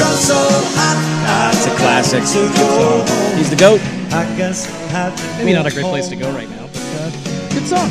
I just had family go to Cabo. They said it was awesome. Cabo's good? okay? I was nervous for him a couple of weeks ago when the obvious cartel situation was happening. Yeah. They were never going to not go to that. And two places that high school and middle schoolers seemed to go for spring break was either Hawaii or Cabo. Mm-hmm. And so my nephew and my sister-in-law and brother-in-law, they all went down there, my niece, and they said it was awesome, and they ended up having like half their friends showed up down there. Really? Just the whole half the class just hanging out? Yeah. So Cabo! Hey, look, to each their own. I'm not going anywhere near Mexico for a while. That's just maybe I'm a pansy ass and I want nothing to do with it. Yeah, I mean, I understand. I understand the desire of it. There are other tropical places that I could go. But nothing's happened lately. No, that I've seen. it's a stupid fear that I have. Lately? You're gonna be fine. I'm just not. That's a risk I'm not willing to take. Well, I'm not rolling those dice. I'll go to another island. Up until all that stuff Mexico's happened. not an island. You get my point. Another beach. You know what I'm trying to say. Up until all that right? stuff happened, You people bitch. said, hey, they're not going to freaking touch all those resorts, and here we go. Well, on the uniform thing, too, somebody texted in, because every time the uniform stuff comes up and I bring up my thoughts, people bring up duck jokes, which rightfully so. We have But a lot you of... hate some duck jerseys they've done. We have horrific uniforms, but somebody said like all black Oregon uniforms. I view black and football slightly different. Okay. Because black and everybody essentially has a black uniform in football. Right. Right? And then there's also the color scheme still involved with the jersey. Well, they didn't always, though. That's, in the last No. 15 That's a more years, I'd modern say, thing, sure. yeah. As of now, though, in the modern football world, but it's always a black and yellow or a black and green. So there's still school colors involved. When they wear all silver and there's no school colors involved, it's the worst thing in the world. Or when you dress like Cal and give up 70 at home, or you wear orange socks and you lose at home to Colorado, just burn them and never wear them again. So, yeah, football jerseys I view slightly differently, mainly with black, but there's usually still a school color involved with the jersey. Did you see random sports blurb that I saw yesterday? Did you see the Toronto Blue Jays are upset about Shohei Ohtani? What are they? Oh, because he's taking too long to warm up? Yeah. He's just allowed to do whatever he wants. He plays in the field, Brandon. We got to give him an extra 5 minutes on the mound to warm up. That's not my fault that you're playing him in the field and hitting him. George Springer walked up to the home plate umpire and was basically ridiculous. like, this is dumb, dude. Why does he get more time than any other pitcher's allotted? Yes. And the umpire came out. Major League Baseball is basically like, because he's pitching and he's hitting. I don't care. That doesn't matter. You have a certain amount of time to warm up before an inning.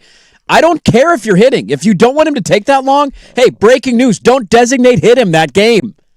Don't have him in the lineup. No, seriously, it's not like when the Has nothing to do with you hating the Dodgers at all. No, you're allowing somebody to get away with something that no other pitcher can get away with. It's not like when the catcher ends an inning and then has to go hustle to get back their equipment, like all put back on. That's not really extended time. They don't add 30 seconds for the guy. The timer's the same. You come out, you catch one pitch, you throw it down to second, and the inning starts. That's it. I don't get an extra 90 seconds to catch balls and get ready to go. So you're also hot and bothered. I am hot and bothered by this, yeah. I'm glad they drilled him in the elbow, too. Let's take his ass out. Way to go, Toronto. Stand up for America. Hey, well, kind of, you know what I mean. If MLB isn't going to do anything about it, then these players will. Yeah, I'd be curious to see if Major League Baseball does do anything. I did have a take, and I forgot to give it yesterday. So my team played the Angels in a 3-game set. They ended up winning the series. You ready for a really bad take? Bad take. Fire it away. I already have a bad take on him. I'm going to add another bad take to the archives here. Mike Trout overrated. What's the reasoning for that? 1 for 9 in a series. Get out of here. I thought he got hurt again. Is he back in the lineup? He missed the first game. He played the last 2. 1 for 9 in the 3-game stretch. I'm just like, dude, every big moment he came to the plate, there was 2 runners on base. We were only up a couple runs. He couldn't do anything. Strikeout, pop out. Every time he did it, too, I was watching this. I go, this guy sucks. Overrated. The Angels have had like a new manager every year for the last 4 seasons. Well, they had to get a new manager. Well, I'm not talking. He is hitting a $190 early in the year. It's not great. Yeah, it just was funny. My team goes against him. I had this take of like, is he really? I mean, he's doing it on a bad He'll go team. down for one of the bigger what-ifs in baseball of just why didn't you do what every big free agent seemingly does in baseball? He doesn't care. I know, and it just sucks. I hate it to say sucks. that. He doesn't care. Seeing him play in another market or a market that cares about baseball or would have been in the postseason, baseball was robbed of having one of their best players in the pinnacle of their sport for basically the entirety of his career. Philly was ready. They've been ready for a decade to He give just you the built contract. a golf. Have you seen his golf course that he built? Trout? Oh, yeah. Yeah, because he's from. It's just like New Jersey and Philly are right. It's right on the border. Yeah, He's from yeah. a little town in New Jersey, so he grew up a diehard Philly fan. He just built a golf course with Tiger. It looks unbelievable. Where did he build it? In his hometown. I think it's Milltown or Millville or I something just like don't that. get it, dude. That's where he built it in New Jersey, I'll never understand it. and he just wanted to hang I out could in Anaheim. interview him, fall in love with him, Yeah. tell him how awesome to his face he What is, the even though I said hell? he's kind of overrated in his career, and then still walk away, having heard him say why, and still go, I don't get it. He's an idiot. What are you talking about? You're an idiot. The Angels already said they were going to just DH him. Then they put him back in the outfield. That's kind of what I was talking about with the multiple managers thing. It's like, you know what? Just DH. He will get hurt. Don't put him out there. Loaded third hour of the program. Fourth hour is just 2 hours away. We're going to talk with Joe. Yes, it is. That's how usually how it works. It goes 1, 2, 3, 4 hours of the show. Right. Yeah. Is Mexico an island? No, it's not. Maybe Delightful could segment be. by us here. Joe Freeman at 9 a.m. to do a little preview, peekaboo of the Clipper Blazer game. Will we see Shaden Sharp? Talk with the handsome Joe Freeman coming up. But loaded third hour. Dana Altman stepping into a little bit in Eugene yesterday. Let's talk about that. Hour number 3, Dirt and Sprague on 105.1, The Fan and the Fan Sports Network. Like an offensive line deep in the playoffs, you're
Hey,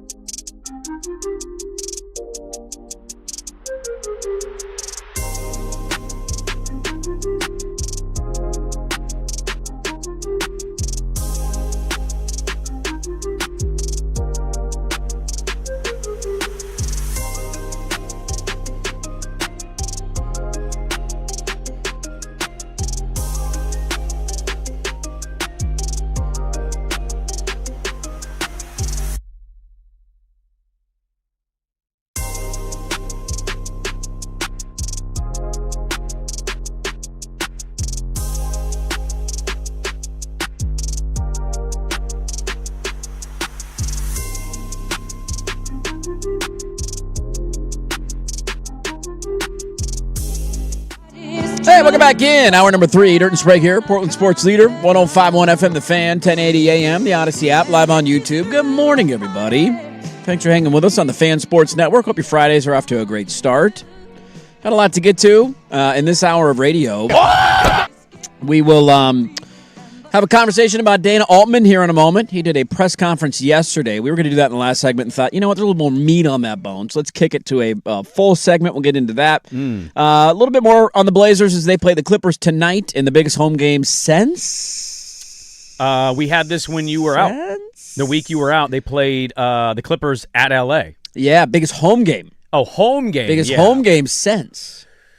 An opening night? No, it'd be because season home openers are always a big playoff deal. stakes, dude. So you are talking about 5 years. It's been a while. It's been a minute. 2021. How old were you 5 years ago? 5 years younger. That's right. Also, did you know what's happening in 2 weeks?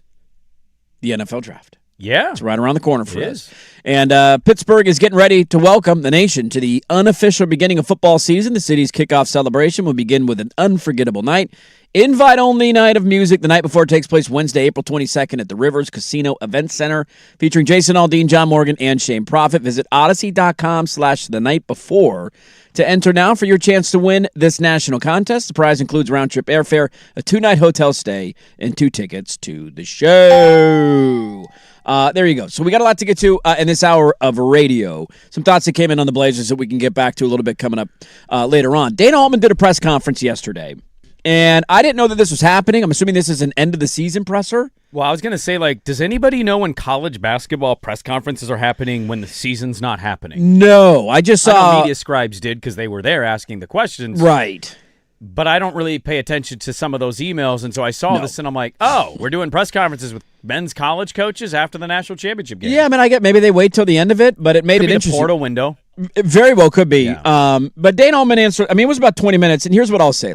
We've talked a lot about Dana Altman in the last handful of weeks, and, I shared some thoughts when you were out about Shellstat entering the portal, and I don't have a lot of optimism about next year, and if next year goes really bad like this year did, I think you're making a change of head coach.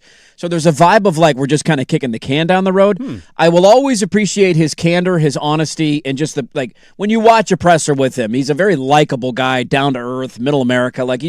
He fits a lot of that bill, and so he's a very easy guy to root for.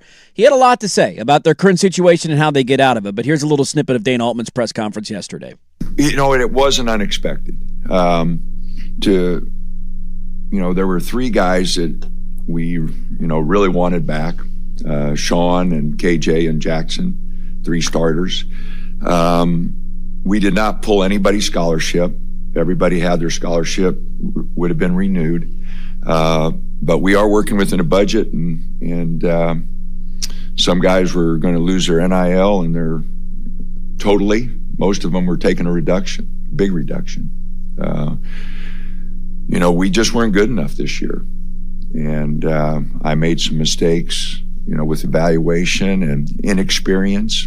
When our experienced guys suffered injuries, our inexperience showed, especially in a year where the Big Ten was a dominant conference. So none of our portal entries have been a surprise. Again, I didn't take anybody's scholarship. Everybody had their scholarship, would have been renewed, but their NIL and their cap money and all that was either totally taken or really reduced. We have to work within a budget.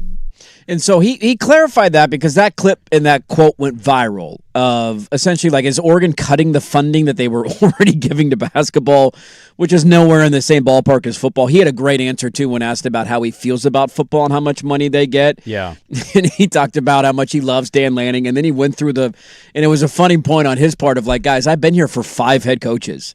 Because when he was hired, Chip Kelly was the head coach. He was like, I got along great with Chip. I loved him. Yep. Mark and I just talked the other day, and then he made a joke. He was like, Willie wasn't here very long, so I didn't really get a chance to know him very well. Mario was great with me, and Dan, I love talking with Dan, and I go to football games all the time. And so that was a funny kind of line in there. He clarified a little bit, not the idea that their budget is getting cut or that they were cutting like Jackson Shellstad's NIL.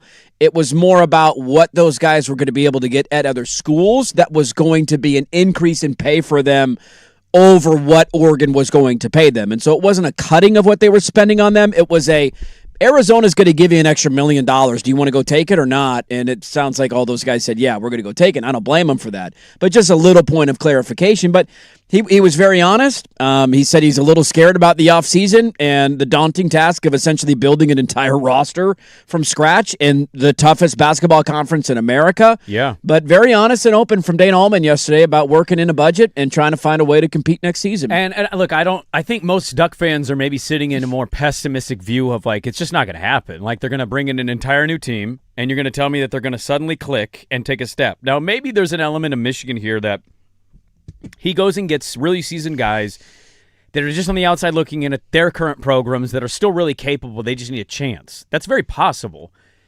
And you banking on or against Altman as a coach at this point of his career, I think is fair. I also think it's a little misguided.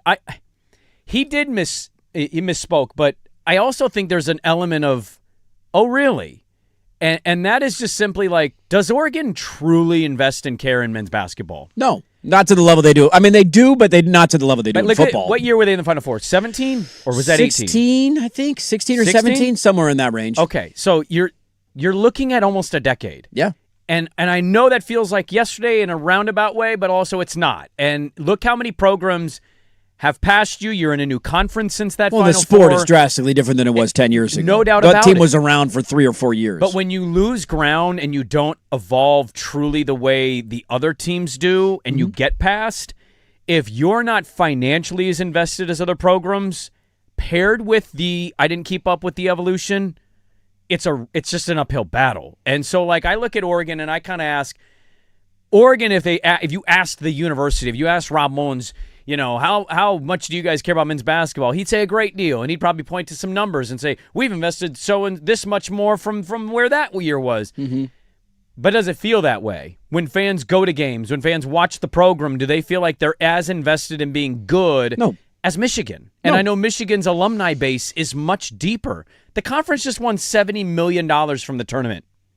$70 million. That's how much the conference just took home from the NCAA tournament. So I think it's a little bit of there's a little more blame that needs to go on Altman, and very fairly. I think it's also fair to kind of ask out loud, how much or how truly does Oregon care about its men's basketball program being a consistent contender versus here is what we will offer you, do with it what you can. Oh, wait. There's 9 other programs that will beat that number. Well, I think this is where, we talked about it at the time when they made the jump, but there was this thought that Oregon can overcome the half of a revenue share because they came late to the Big Ten party. Even though they've been significantly better in USC in the sport that matters, and UCLA for that matter, Oregon's only allowed a 50% share for the first chunk of this television deal. I think sports like men's basketball are what feel the brunt of it. Because if you gave them an extra, I don't know what the TV deal is off the top of my head, something like $70 million, $80 million, whatever it is, you gave them an extra $30 to $40 million to spend inside their athletic budget, how much does that change how much they invest in men's basketball? And it really is truly a sport where guys are jumping so much year to year.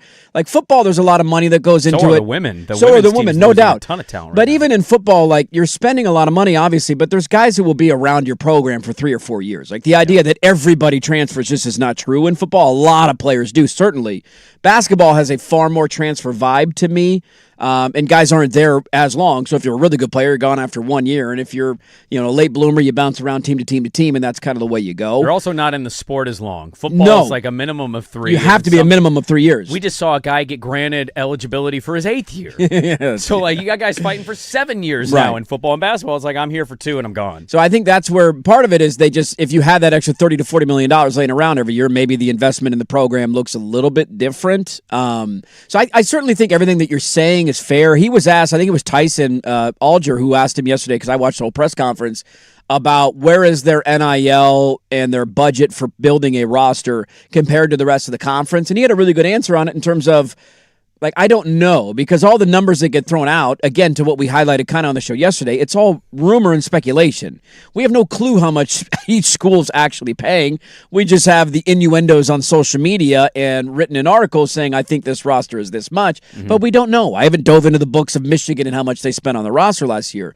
And so he said, what I can tell you is we're not at the top of the list and we're not at the bottom of the list. We're somewhere in the middle. And that's where the issue becomes, is that you're not a bottom tier spender in the Big Ten, and you were a bottom-tier team in the Big Ten. And so I don't think the expectation is you need to win the conference every year.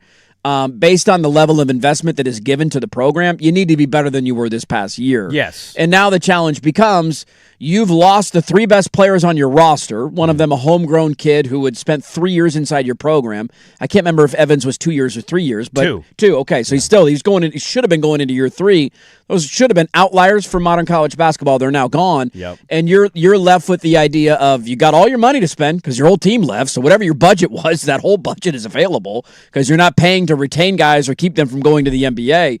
Can you build a roster that has a heartbeat enough to be a competitive team that can make an NCAA tournament next year? And if the answer to me is no on that, I still maintain the opinion that the time is now for a change, because all of the budgetary concerns are fair. The issue with Altman has essentially been, in the modern game, can he evolve without a general manager to be able to build a roster the way it needs to be built in these times? Like, a lot of coaches have talked about how much easier it is for them to recruit now, because this is a phone call and a number, but a lot of these programs have a general manager that handles some of that, and Altman still does not at men's basketball. 3, 4, 5, 6, 7, 8, 9 teams from your conference made the NCAA tournament last year. 9 of, 18 in the Big Ten? 9 of the 18. Yeah. Now, Oregon was near the bottom, but... They were second to last, I think, right? Third. Third to last. Oh, no. Yeah, third to last. They were above Maryland and Penn State, which has never cared about men's basketball. No, they've never cared. No. I think the tough part here is just... they're not sitting in a spot where they could go grab a great coach. So, like, if you look at it and you say, I can't get a better coach than Dana, why would I pull the trigger now? Just to shake it up? I don't think that does anything. Like, look at Oregon State. They're a good example. I just don't like the idea that you can't get a better...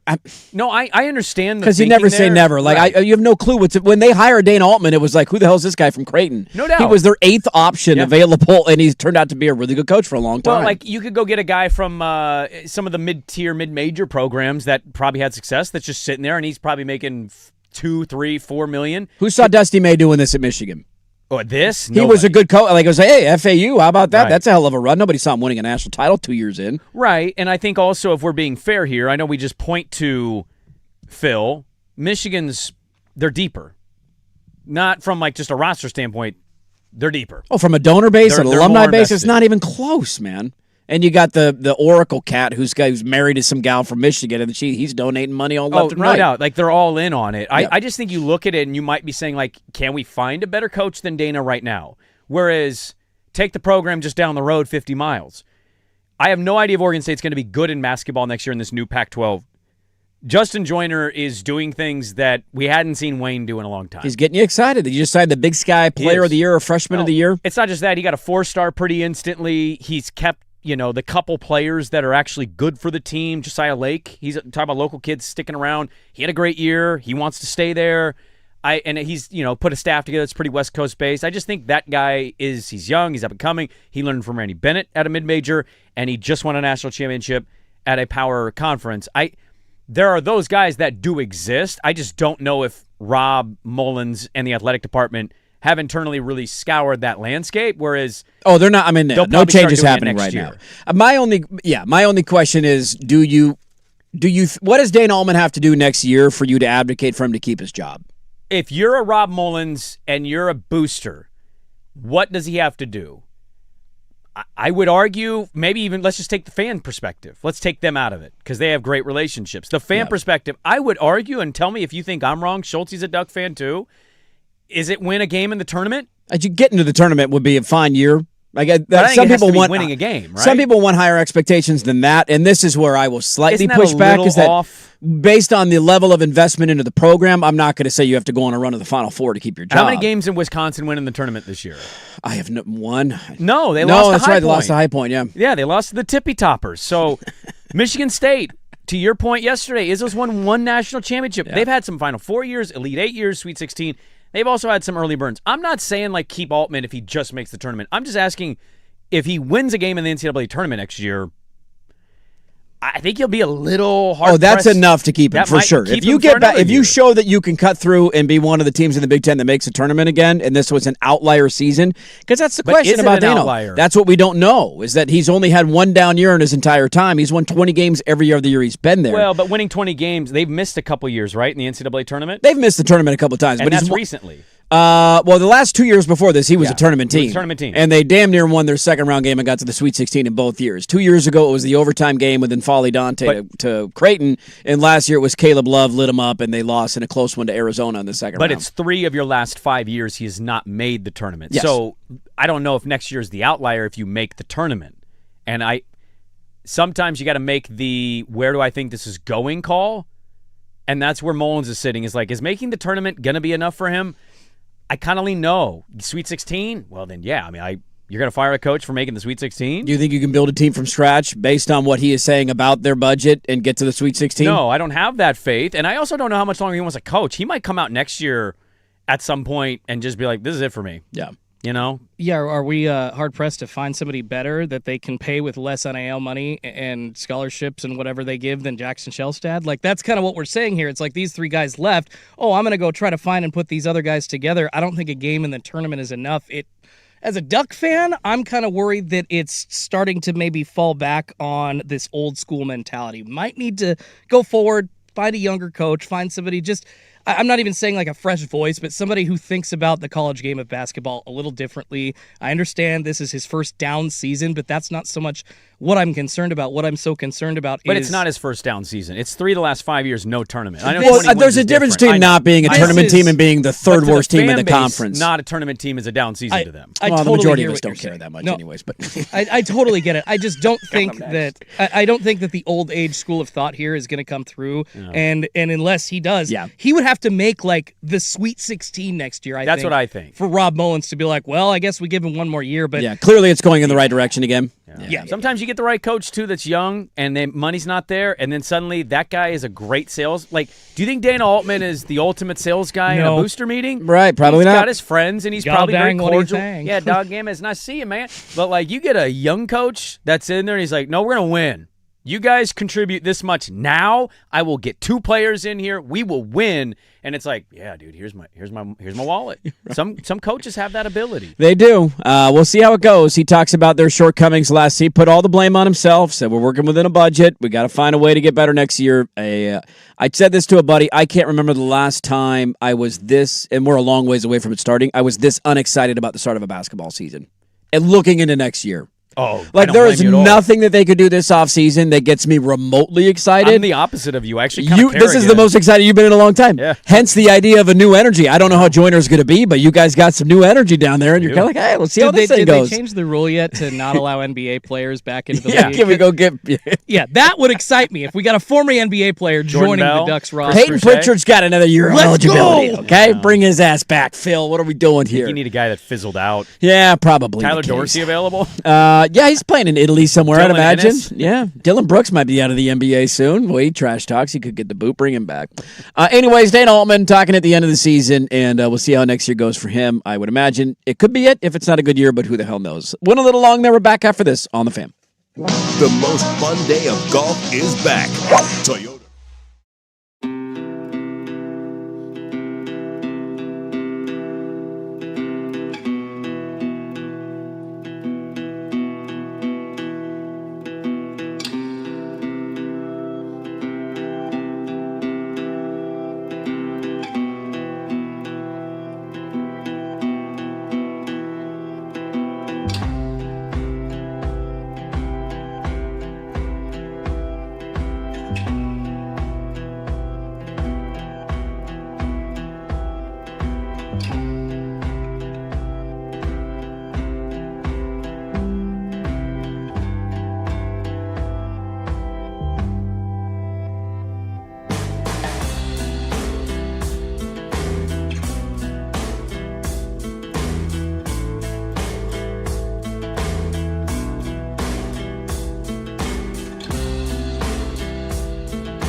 Welcome back in. The best idea I've heard in a long time. That's coming up bottom of the hour. Joe Freeman will join us at 9. Get ready for the playoff game in Rip City tonight. Handsome Joe. Catch the fever. God, he's been aging great. Let's give you, just because it's kind of become a theme on the show, I think the listeners want it and they demand it. Let's do it. Let me find him. Did he really? He did. Let's give him a round of applause to our guy. Yeah. Bobby McIntyre. Yeah. Who shot an 80 yesterday. Opening 80. Not great. He was flipping off greens. Looked like he wanted to go jump off of a bridge somewhere. He double bogeyed the opening hole this morning to get it to double digits. 10 over par. Our guy Bobby. He's 8. He just poured back-to-back birdies in on the third and fourth hole, and Bobby Mack is back to 8 under par. Yes. Well, or 8 over par, I should say, not 8 under par. Well done to Bobby. I also want to revisit something. This will be a Diet Johnson because I want to get back on the clock and talk about the greatest idea in the history of ideas here in 5 minutes. Boy, you're teasing something, and it better be good. It's phenomenal. This one I will stand by. Is it sports related? It is sports related. Okay. On how to fix an issue, and it will never happen. But if it did, it would fix the issue in a heartbeat. Okay. Let's do a third-hour check-in with noted Mariner fan Jordan Schultz as they get set for a weekend tilt. After a sluggish start, your 60 home run guy is hitting, what is he, $180, $190? Something Where are we like at? that. Somewhere, a a lot of strikeouts. You're still on the interstate and you want to get off the interstate. The Seattle Mariners host the beloved Houston Trash Roast tonight. They come to town. Houston Trash. I like that. You like that? I going did with that it. one for you. Appreciate you. You have a hand hovering over the panic button, and we're hitting it at the end of the weekend. Is that how I'm feeling? Do we give it another month? Where are we at, Schultzy? I got to go probably another month, maybe even a month and a half. What if they get swept this weekend? Would you be 4-12 if they're swept? 4 and If they're 12. swept, yeah, they're 4-12. And once again, so we're 3 games further than we are now, which is literally, what are they, 4-13 or 4-9? They're 4-9 right now, so they you get are swept to be 13 4 and games 12. into the regular season. At the end of this series, they will be literally 10% into the regular season. I can't get my panties in a ruffle until like 20%. What least. panties are You we never wearing want to right get now? panties in a ruffle. That's I'm never still a good thing. Don't ruffle your panties. We feeling sexy? We got a G-string on? Are we feeling like a little risque tees? We got a thong? Are we doing like a high-waisted Brazilian I haven't pulled panty? out like the granny panties yet. It's still probably like the teal thong, you Okay. know. But I don't think you came out. You come out on Yes. opening day wearing that G-string, but it's probably been downgraded. Like feeling a little bloated Can't today. sit in this anymore. A little bloaty. Yeah, a little bloaty, but Yeah. I still like to I'm show fat. that booty. So we're gonna we'll put the thong on. So Some we're people like downgrading a when the little fatties bit. wear the Can we G-strings. get I still like to show that booty as a drop if nobody oh. talked over it? Because that's pretty good. Maybe you guys did, but I'll try to pull it. Yeah. teal thong, huh? Damn For right. you. If they won a game, let's say Jordan Schultz, we put you to a bet tonight that you have to wear a teal thong for the game. Trident in the front. Trident in the front. Make sure the Trident goes in the front. And they win. Are you a stitious guy? Would we wear it again on Saturday? Do you wash it? Do we double dip the Trident thong? If it's April. No. Yeah. If it were September 10th, Postseason or playoff chase baseball? Yes. Yeah. That'd be You wear the washed. teal wearing thong it every the day? next day. I mean, you guys, I'm a pretty frequent headband dude. I think I got a little superstitious with the headband. Sure. Yes. In September. So Yes. yeah, absolutely. Okay. Well, people loved watching you watch the Mariners last year live on the YouTube feed. You're a beloved Mariner fan on the station. We just needed a quick check-in because I heard Julio was going to win MVP this year and the Mariners were going to do all this. Cal couldn't win Not from MVP. you, not from you, just general Mariner I fans. actually will push back on that Oh, because okay. the Julio stuff, I've Why had did to we think talk my Julio dad off was? this ledge 100 times already. Literally every day it's something new that he's bitching about the Seattle Mariners, and a lot of it has been Julio's stats lately. The dude finished in the top 10 of MVP voting last year. He has finished in the top 10 of MVP voting in another year as well. He has been in the league 4 years. The dude, every single April sucks. And then come August, it's Julio time. No doubt about it. Can they change that? I don't know. He ends up with 30-plus homers and 90-plus RBIs pretty much near every season, so guess what? They don't really need to change anything. Is it working now? No. But I'm not concerned. Guess what? They started out pretty similarly in the first 10 games of the year last year. I think they were batting under 200, pretty low on the whole 1 through 30 of Major League Baseball teams. Batting average-wise, they still ended up 8 outs away from the World Series. So, yes, there's reason to freak out just a little bit, but I ain't hitting the panic button yet, guys. Like Julio will be okay. Cal. I think it's the point of okay. he can never win an MVP because he can't hit a baseball in April. Well- and if you don't play 1 month of the season, you can be top 10. He's still a very Aaron good Judge player. will never win a World Series MVP. Who cares? Like, there's different things in sports that different players do well. And when it comes to baseball, you guys, y'all know this. There's literally 1,500 ways to skin a cat. You don't succeed at the plate as a hitter doing one thing. Different players have different ways of succeeding. Some guys are really good month to month. Some guys have one crappy month. Some guys have one really good month. That's just the way baseball works. And if it were July and Julio was in an 0 for 20 stretch, yeah, call for concern or whatever. But now, oh my God, the Mariners suck. Like, let's stop. Let's try to breathe. I am diehard Teal 11M's fan, you guys, but I ain't hitting the panic button for another month. Yeah, that being said, I think I'd look terrible in a thong. I think I would too. What are I'm you, horrible. with your tattoos? What are you Horrible talking in a about? thong. I highly disagree. Oh. No, you get the Speedo on, I think you win the fan calendar whatever shoot. Here we go. You think I win the fan thong contest? Squeeze them damn things. Make sure you got 2. Tell me who has a nicer body at the fan. Does the brand man count? He's in shape. He doesn't have the tats, though. I know. I'm just saying if you're asking people there's not a long list of people who are in shape Yeah, at the that's fan. true. It's literally like Brandman, Sprague. If you're into big and hulky, you got Sakanic. If you're into the big large guys. Suk and I were comparing leg sizes against each other last Friday at our client party. Well, oh yeah, checking out the calves or the quads Sakanic likes to give me a hard time for being thinner than He him, does, and I'm like, dude, our legs don't look that much different. He just does wanna have do pretty a leg day, and I was like, no. He does have thin legs. He's got thinner legs. I but- would say the bottom half of his legs are thin. I feel like he's got big quads and hamstrings. He's Whoa. got skinny calves. Dusty he was just making fun of him as Suk was making fun of me. Best body at the fan. How about that? What a Friday for me. I mean, yeah, it's I don't think that's much. you're jumping over the smallest hurdle possible, but you jumped over the hurdle. I don't know if I agree with it, but I like it. I can't jump over that hurdle. Put me in a thong. Watch out. Yeah, dude, I ain't winning that contest, so congrats. There's your Mariners segment. By the way, to Schultzy's point, last year, after getting swept by my Giants, I didn't even know that happened. You guys got swept by the Giants earlier in the year? I was actually in Hawaii watching Victor Robles throw his shoulder out in a 4-8 after a loss to Houston on April 8th. 4-8 start, then you won 5-8, and then Here we you go. found your way to 8-8, 9-9, 10-9, and you never looked back. Look, you get a lot of grief for being emotionally charged. You're so right. Like anybody panicking 12 games into a 162, you're going to eat it hard when they go on a 10-game win streak. Yeah. That's the beauty, though, that I love. I love the emotional swings of basketball and baseball. I know. Because it's such a long season. You have a game to as baseball, it's every day you have a game to react to. And you're high or you're low, you're high, you're low. Yep. We'll be fine. We're terrible. We'll be fine. That's the beauty of the sport, man. It goes on forever. We needed to check in, a Teal check-in with his Trident thong on. Schultzy's doing all right. The greatest idea in the history of the sports. Next, first year Schultzy with SportsCenter.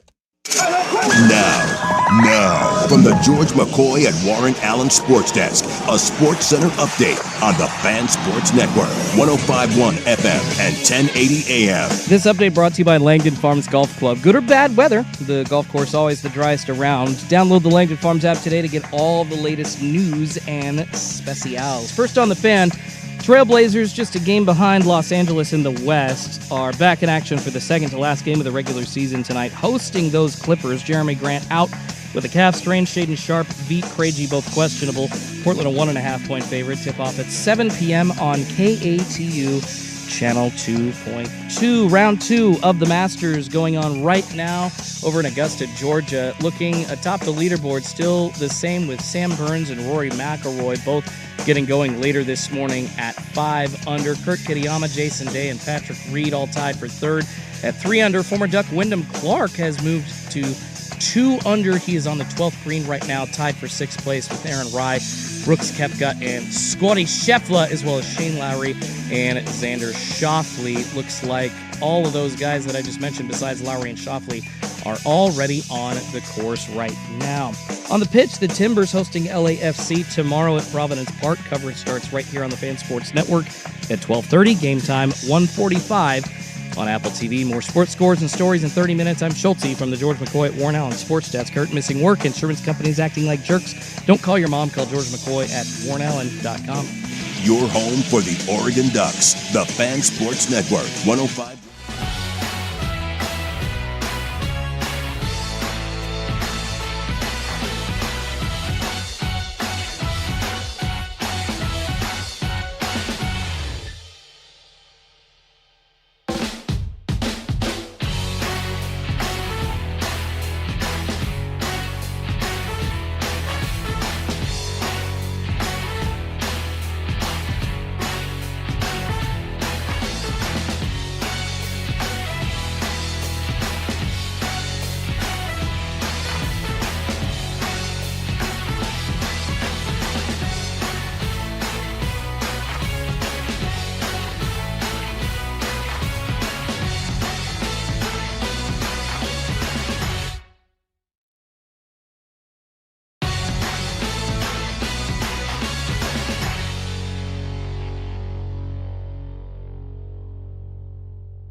Well, one comment, fan text line 503-864-6326. Conversations like this are why we need Sprague in the Line every week. If you would like to text in Sprague in the Line sponsors, feel free, dude. Fire away. You and Schultzy going out to dinner tonight? I got questions. What do you mean? I think we got a thing going on here, man. I think you two had a moment in that segment. I'm just going to get out of the way. I'm not going to lie. It made me feel good. Let you guys cook a little bit, huh? You started pressing the buttons. It started getting hot over here. Nobody calls me hot anymore. Oh, my God. Sprague Line Picks making you feel like a G-string up your butt. I saw this. Joe Freeman coming up top of the hour. We'll get back into the Blazers in the last hour of the radio. A lot of great things come from Reddit. I don't ever go to Reddit, but I hear people talk about me in Blazer forums, and then good ideas and funny bits can come from it. So whenever I can grab something from it, I do. And this one went trending the other day. And I got to admit, there's a lot of crazy ideas that are thrown out there. This will never happen. But if you want to fix an issue, this absolutely would fix the issue. Yeah. And it made me laugh out loud reading it of like, oh, my God, that's brilliant. So what is the big issue facing your league right now, Brandon Sprague? Oh, God, this again. But this is a fun spin on it. I promise. Like, I promise it's a fun draft? spin. I No, mean, you it's take a fun spin. Top 5. Let me get my fun spin. All right. And the idea of tanking in the NBA, they're going to do some stupid vote on, this many playoff, whatever, whoever's in the lottery, I don't care. Anyways, this guy came up with the idea on Reddit to solve tanking in the NBA, that every team in the league and every arena at the start of the season, the beers in your arena cost $10. Okay? Flat fee, $10 beer. For every game that you win during the year, you can charge an extra 35 cents for beer. So every time you win, now it's $10.35. Now it's $10.70, then so on and so forth. Right. Getting to the point where, most of these places are like $18 a beer, and you can charge an arm and a leg. For every game that you lose, your beer price drops 20 cents. So every time you lose a game, if you're $10, $9.80, $9.60, $9.40, $9.20, and it goes down progressively as the year goes on. Utah would be giving, for example, you to have beer. If you were to go currently in this policy to a Washington Wizards game, they would have to pay you 10 cents in order to drink a beer. And this will never happen, but if you hit them in the pocketbook in that regard, like I don't know how much NBA teams make every year on their beer prices, it would be a hilarious thing to get fans involved in watching or rooting for losses potentially. For cheaper beer. Like you wouldn't want wins, but it would just, the idea of it made me, I was reading through this, it's a longer thread than that, and he goes through different numbers and all that, and I was laughing my ass off of what a great idea. So, okay, let's get away from just generalized tank narrative conversation, because I just ultimately believe you'll never fix it fully, but you can do things to... mitigate it a little bit, That being said, so let's take this idea. People have floated out, how do you fix anything in America? Money. Dollar bills, y'all. Take money away, watch corporations respond and give you what you want. Guess who's getting value meals back at $5? Everybody. Because fast foods were hemorrhaging money because nobody wants to pay $20 for a burger that 10 years ago cost me $2.99. Right? If you want something done for yourself, how do you do it in this country? Money. You give money to something, you get something. That's what you do. Okay? Money is the best way to impact all of this. People have thrown ideas of even ticket prices. People have suggested connected to wins and losses. Yeah, and if you get to a certain point, you have to cut ticket prices by 30%, 25%. Now the organization is not making money on filling up the arena. Hemorrhaging money. They're killing themselves with the money, and they will do anything to get out of that hole. On the beer note, I'm asking sincerely, if you had a bad team that did this, they implemented the 35 cents up and the 20 cents down. And beers were a quarter right now. Let's say they got to the point of the Wizards. Here, I can find what our beers would be right now. Hold on. They pay you 10 cents. You can give me the list in a second. Okay. If I took you to a Wizards game and you knew that they gave you 10 cents if you went and got a beer, would you take the 10 cents? Because I don't think you would. And then, in following, would you make sure you drank 10 to get $1? I would really want to try. To just walk I out would really want to try. with the drunkest dollar you've ever earned in your life. You got change for 10 dimes? Handing them your coins back. If I get a crisp dollar bill. How many beers did you? Hey, Jake, 10? Got $1. Got $1.50. What'd the Wizards do? I don't know. I fell asleep.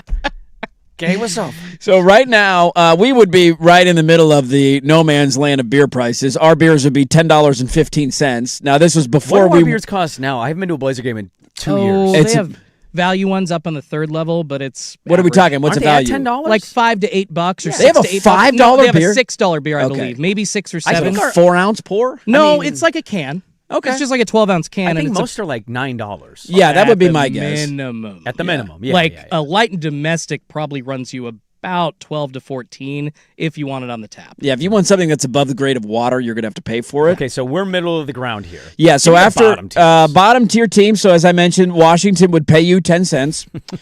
A beer in Indiana would cost you 50 cents. Sacramento, $1.95. Utah would be $1.95. Now, this is, I think he did this before the last game, so these would have changed ever so slightly, so all these would have gone down. They're all losing.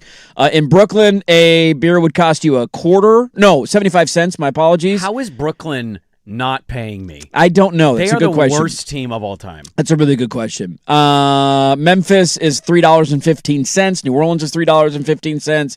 Dallas is $3.50. Chicago is $5.35. Crazy. The idea of actually hitting them where it hurts if you're going to lose in ticket prices or beer sales. That's what you do. That's how you fix how you this. do it. More so than just saying we're going to take away these odds or not give you these picks. I don't think you're going to see next year. You're definitely not going to see this. Like, take note of the bottom non-play-in West teams, just as an example of this. Because of how bad the draft is and because this is a topic now, I don't believe you will have all 5 teams sub 26 wins. No. And they're going to put the reforms in for next year. They're planning on having them implemented by next season. Again, would you take the dime if you drank the beer? Like, I think would I it would be a out of point pride. of pride? I think it would be out of pride. Like, I got paid to drink a beer today. I would throw it out eventually. Like, it would just fall out of my pocket. And You don't have a change jar anymore? I don't have a change. I hate change. I never take change if I buy things in cash. Oh, I have a lot of instances where I go, I'm good. Yeah. It's 15 cents? Nah. a nickel and a penny. What like, am I gonna do? No. I don't have a change. They don't make change things in cars much anymore. They've gone away. You gotta have to tweak something to make it a change thing. I think I would take it too. Yeah. Just to say You paid me. I got paid today. I got paid by the Wizards today. That'll never happen again in my Drink life. 9 beers. What a deal. Exactly. Look, it'll never happen. It's one of the greatest ideas I've ever heard. Give me free beer, and that's a way to punish tanking teams in the NBA. What is the ideal fit for all of these guys? We'll get to that coming up next. And then Joe Freeman, top of the hour, back after this on The Fan. Big hits, big bets, big plays. Today I'm laying the big wood. This is the Layin' Wood Report, brought to you by Mr. Plywood, serving Portland for over 50 years. Really good looking putt. What a putt. What a birdie from McIlroy. How about that birdie right there? Go out and win your green jacket. You return to this place, and everything feels different. 3 in a row. McIlroy tied for the lead. Yeah, Rory McIlroy 5 under, but important note, Bob McIntyre sank a 4-foot putt for par. He's still +8. He hit one 30 yards over the 5th green. Somehow, some way, the longest, toughest hole on the course, he airmailed the green, but somehow saved par. Well done, Bobby Mack. Round 1, Rory McIlroy. Get Here ready he for comes. round 2. Layin' Wood Report brought to you by Mr. Plywood, serving Portland for over 60 years. Delivery, custom cutting, special orders, fences, garden beds, you name it. Go visit them. Been there a long time. Great in the community. Mr. Plywood off Southeast Stark Street or online at mrplywoodinc.com. Hey guys, Sprague here from my friends at Mr. Plywood off Southeast Stark in Portland. I'm looking...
All right, we'll give you some Masters updates. Get back into the Blazers in the final hour of the show. Joe Freeman, handsome Joe. What's going on, Joe Freeman? He's going to talk to us in 10 minutes. How many men have chosen not to be friends with Joe Freeman because they don't want Joe Freeman around their house? He's too handsome. You know? I don't want to be photographed with Joe Freeman.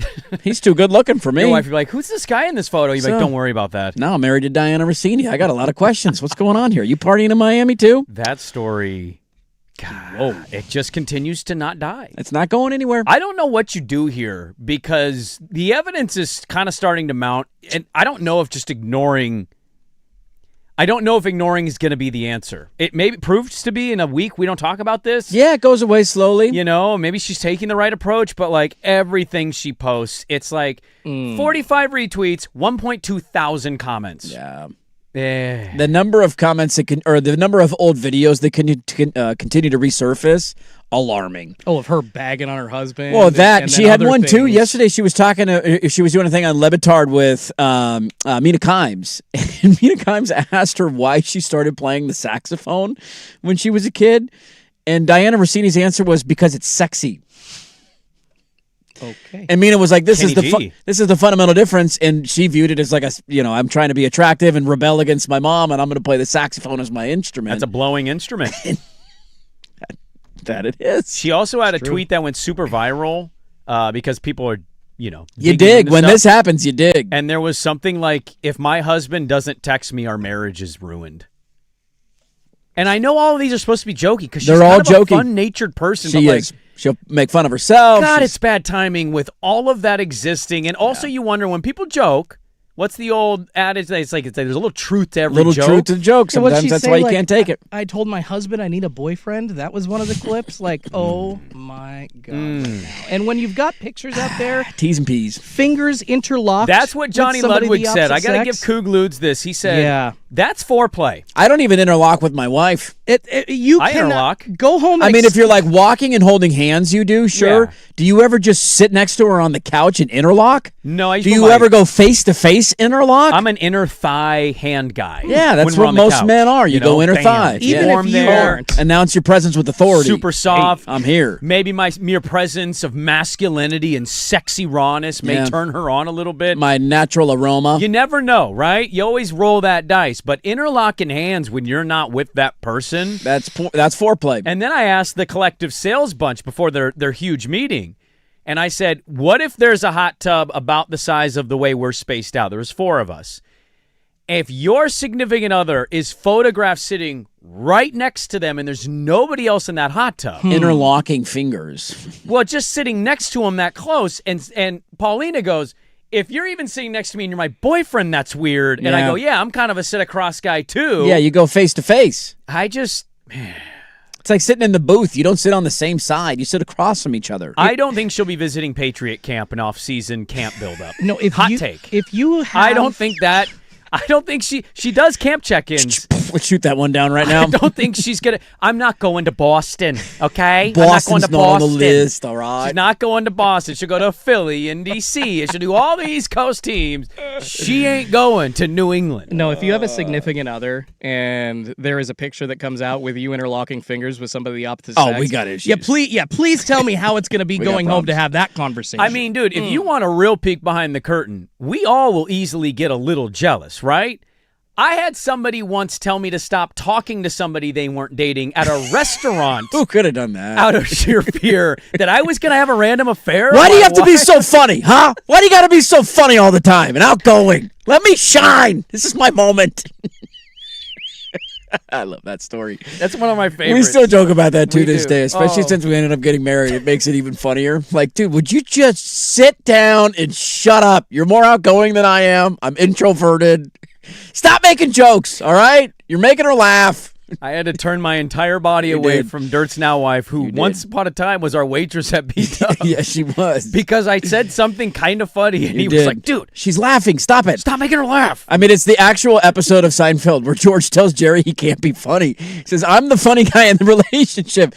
And Jerry's got to drop the happy birthdays. No such thing. By the way, I was married and had a child at this time. No. Didn't matter. It wasn't about your intentions. It was about the spotlight being stolen from me. I needed the spotlight, all right?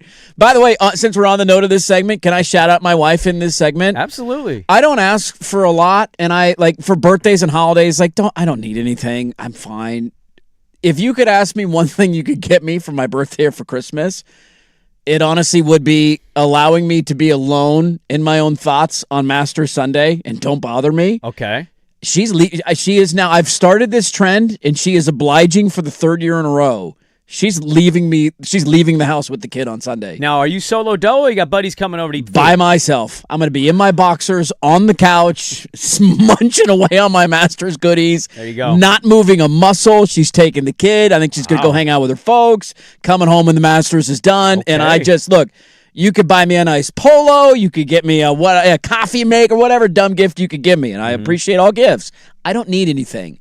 This is what I want. If you could leave me alone for Master Sunday, big duck football games, and divisional round of the NFL playoffs on, I'm a happy man. That's all I require. What is the age of Teddy ball game where you don't? That's not a gift anymore because you want him with you. Oh, we're not. I would say. I mean, you would know this better than me because I don't know how much he's going to be into. Like at what age? Like he's into hitting golf balls, and he'll watch for like little snippets. We actually were joking with him yesterday when people started hitting. We'd be like, "Shh, gotta be quiet."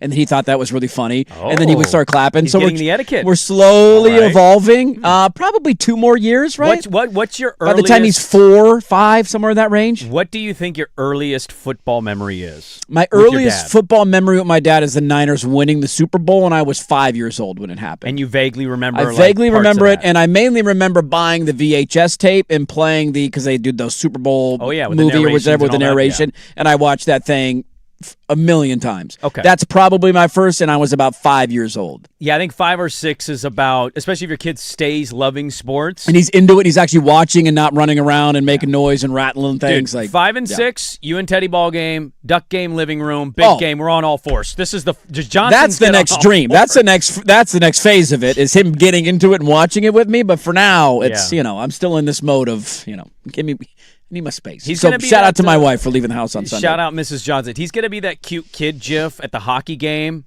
Yeah. The going crazy, the child. That's going to be him in duck football at 5. And you're going to feel so proud. I'm going to cry, dude. If he does that, I'm going to cry. If he cries about a duck football game, it'll make me cry that he's crying. I know we're against it. I'll tell you a little dirty secret in my house yesterday. I'm watching SportsCenter. I'm getting the show sheet done, hanging out. The fam's just sitting around with me. My daughter sees a hockey highlight, and she goes, God, hockey's really interesting. Yes. And she goes, I want to watch a hockey game. Yes. And I go, you think that's interesting? You should watch playoff hockey. It's intense and nuts. And she goes, really?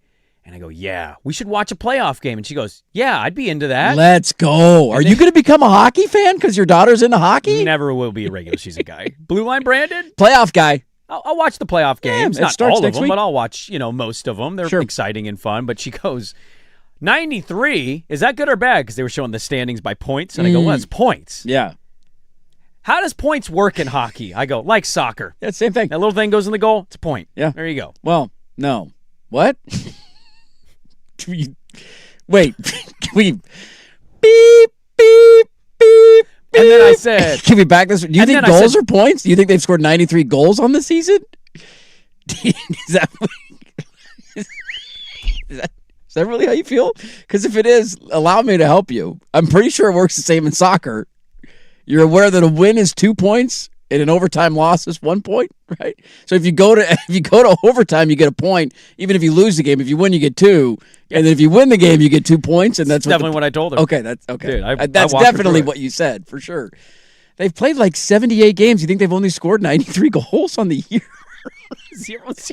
That'd be the worst hockey team ever. I don't know, dude. It was the wild card. That's battle. all right. Blue Line Brand is not here yet. It's not. Playoffs haven't started. You haven't dove in yet. I understand. I It's definitely okay. did not think that's how the point system worked in Isn't hockey. that how it works in soccer? Well, there's more. Yeah, I just didn't know how hockey was working. So you get 2 points for a win. If you go to overtime and lose, you get or a shootout and lose, you get 1 point.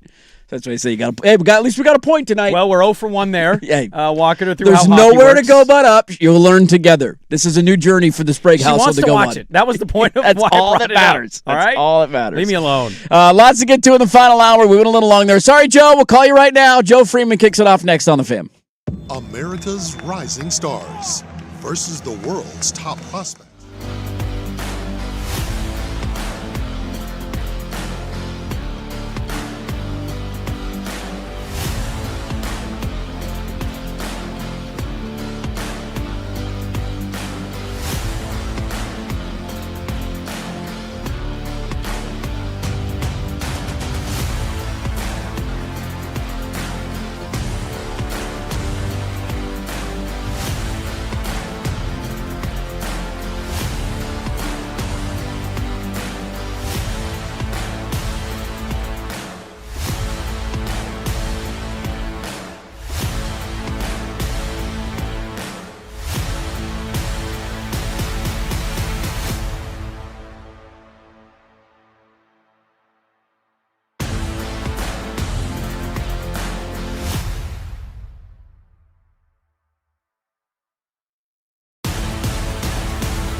All right. Welcome back in. Final hour. Dirt and Sprague here, Portland Sports Leader, 105.1 FM, The Fan, 1080 AM, the Odyssey app, live on YouTube. Good morning, everybody. Hope your Fridays are off to a great start. I got some football nuggies. We got some Blazers to talk in the final hour, and people are texting and Spraguing the line sponsors, so I'll probably read those off at the bottom of the hour. The boss asked me if I'm wearing the same polo as yesterday. Thank you for that, you jackass. I tried to tell you look the same. Lots to get to in this hour. Let's start, though, with our good friend, our dear buddy, Joe Freeman, handsome Joe Freeman, at Blazer Freeman on Twitter, the man who you don't want to be photographed next to because he's so handsome. He would make you look ugly automatically. So just stay away from him. But we love talking to him. Senior writer and covering the Blazers for the Oregonian. Joe, good morning to you. This is the biggest Blazer home game tonight since... Oh, boy. Good question. I hadn't really thought about it. I took that little break there during the downtime, so during the dark era. So I don't know. I don't think you missed any big ones in that stretch. Yeah, probably 2021, huh? Yeah. The last time they made it, I would say, yeah. Looking forward to this one. They played the Clippers pretty well not that long ago in L.A. I'm curious of what have you made, like the last 2 weeks, they're second in defensive rating, just what you've noticed differently about the Blazers maybe the last few weeks versus what we had seen for most of the season. Well, they're a little healthier, and they play just the easiest schedule in the NBA. I think that certainly helps. Scoot's given them a big boost. I've liked a lot of what he has done. It hasn't been perfect, but he's given them a different dynamic at least. Denny seems healthy, totally free from his previous back issues, so that's helped. And then, kind of just the cliche, they're playing kind of more connected and more in tune. They're doing a little bit more of the full pressing with Tumani here and there, but they're not balls to the wall or anything like that. So they're just kind of playing real solid, I guess is how I'd phrase it or how I would phrase it. But again, they played the easiest schedule in the NBA. So it's kind of a little bit like last year, and I know I wasn't around last year, but they were so good in the second half of the season, and they had that real hot run, and then you left wondering what to make of it. Had they turned the corner? Were they poised for a breakout, or was it indicative of the competition? And I think we're a little bit in the same territory right now, and it's kind of a tangent here, but man, I'm sure you guys have talked about it a lot, the tanking and the NBA and a third of the teams barely trying. It's just such a horrible look right now for the league, and we're seeing a direct byproduct of that. No doubt about it. It's made a handful of the games just like you go into it and you're like even Sunday's that way. I know it's the last home game of the year, sans the play-in or playoff games. Why would you watch that game? But it's Sunday? like, God, I don't. Nah, it's all right. Masters or I don't know what time the game is, but like Blazers Kings, they're going to win that game by 30. So that's one of the unfortunate byproducts of it. Now you mentioned Joe Freeman's our guest, senior writer, Oregonian, covering the Blazers at Blazer Freeman on Twitter. You've been around the organization a long time. You took the hiatus, and now you're back in the fold. And I'm just curious, you were there. I know you've written about it.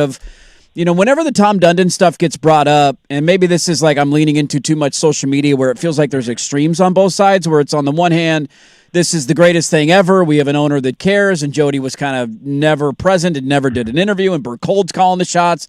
And this is awesome, too. Oh, my God, we have a broke boy owner who wants to not spend on a coach, and he's going to slash prices, and what's going to be on the chopping block, and this could be a fear factor. Do you fall somewhere in the middle? I'm just curious what you've made of now getting to be around him a little bit and the impact it will have on the organization.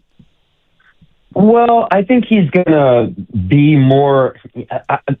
Jody was involved in different kind of ways. Just because she wasn't out, talking to the media doesn't mean she wasn't involved. Everything that I've heard is that, she was engaged and she green-lit everything that, the leadership wanted for the most part. And so she had her impact there.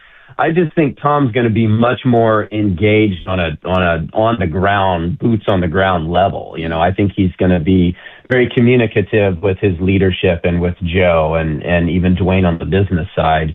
And so, he's already ramped up the heat in terms of, he talked to the team the day he took over at shoot around and, made it very clear that he's all about winning. And that is a different edict than we've seen over the last 4 or 5 years here. And so I think the franchise had already turned that corner and was already focused on that. So it's not, anything new. But he made it very clear that that's what he's going to be about year in and year out, moving forward. He's not going to be one that's going to be chasing, lottery picks. And so what that looks like and how that, unfolds behind the scenes remains to be seen. But, he's going to ramp up the heat, and I think he's going to be pretty forceful in his demands with every level of the organization.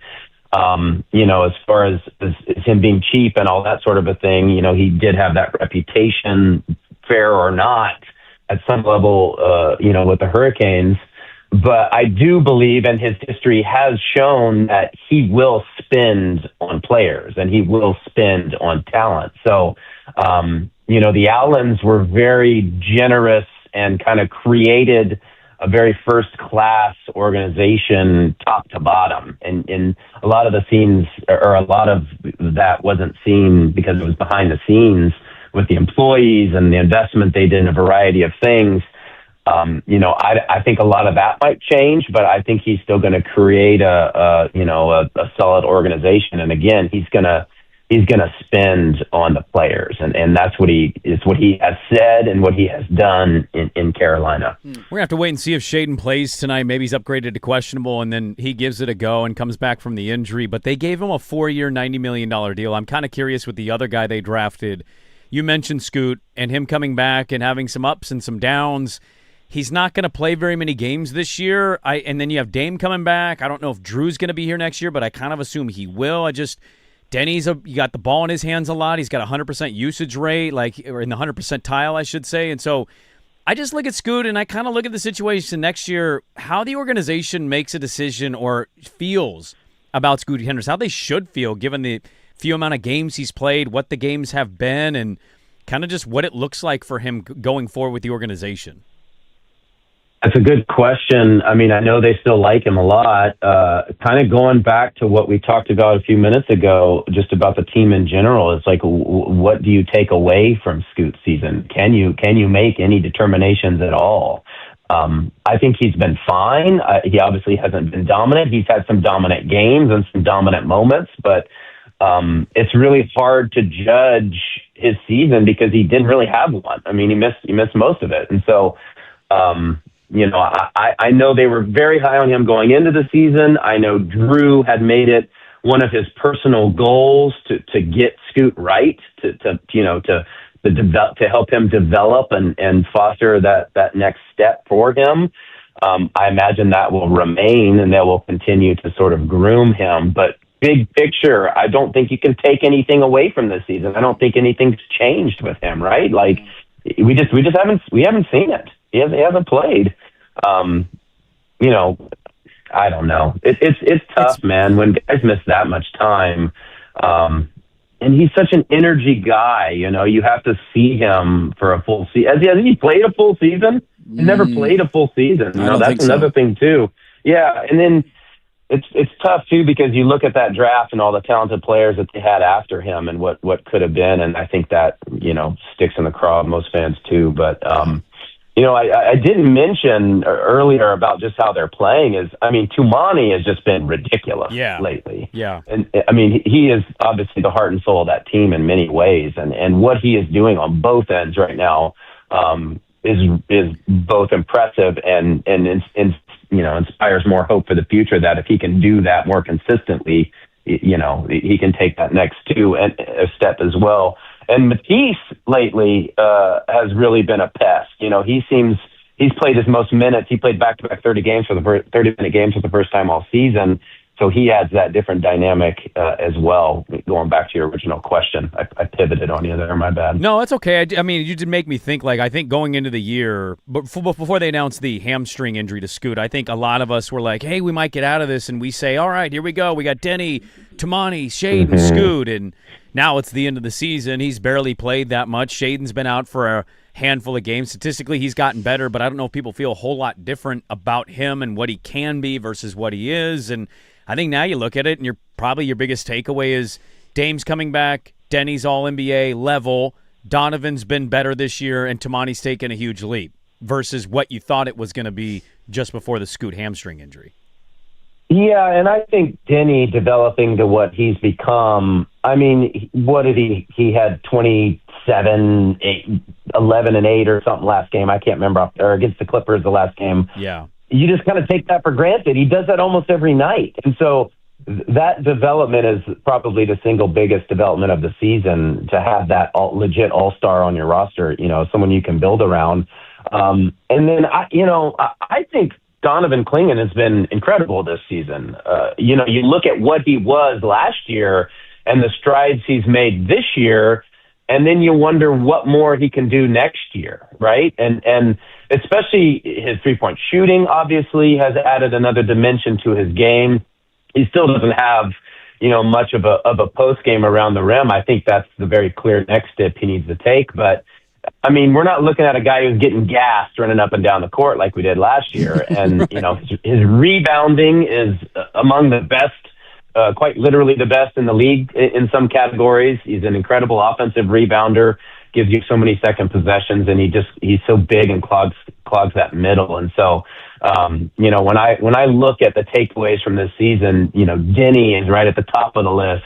DC is right there, and then Tumani kind of taking that next step is there as well. So, again, it's what we knew going into the year, but I think a lot of it's been reinforced. You do have some solid building blocks, some solid young pieces that if you just tweak around the edges here and there, you at least have the backbone of something moving forward. And I think that's been reinforced this year. Look, for Blazers fans who have dealt in those dark days when I wasn't around in recent years, you think about those just ridiculously bad losses, historically bad losses. And you're not really Denver game aside, you're not seeing just all out getting destroyed. They're competitive every night. They have been most of the year. They play hard. They play the right way.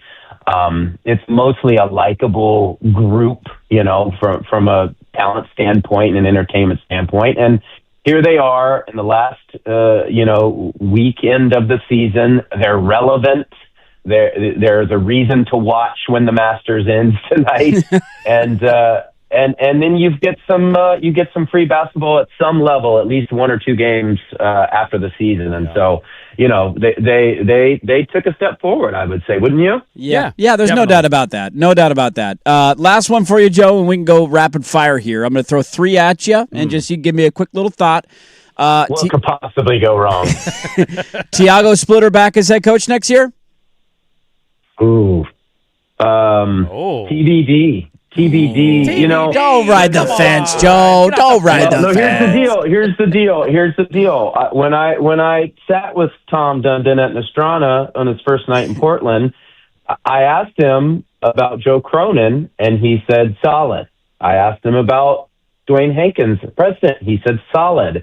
I asked him about Tiago, and he didn't say solid. He said he's going to be a candidate. And from things that we're hearing, they have had some talks about keeping him on, but they're also poking around, looking at other candidates. So I can't say one way or the other. It really could go either way. Okay.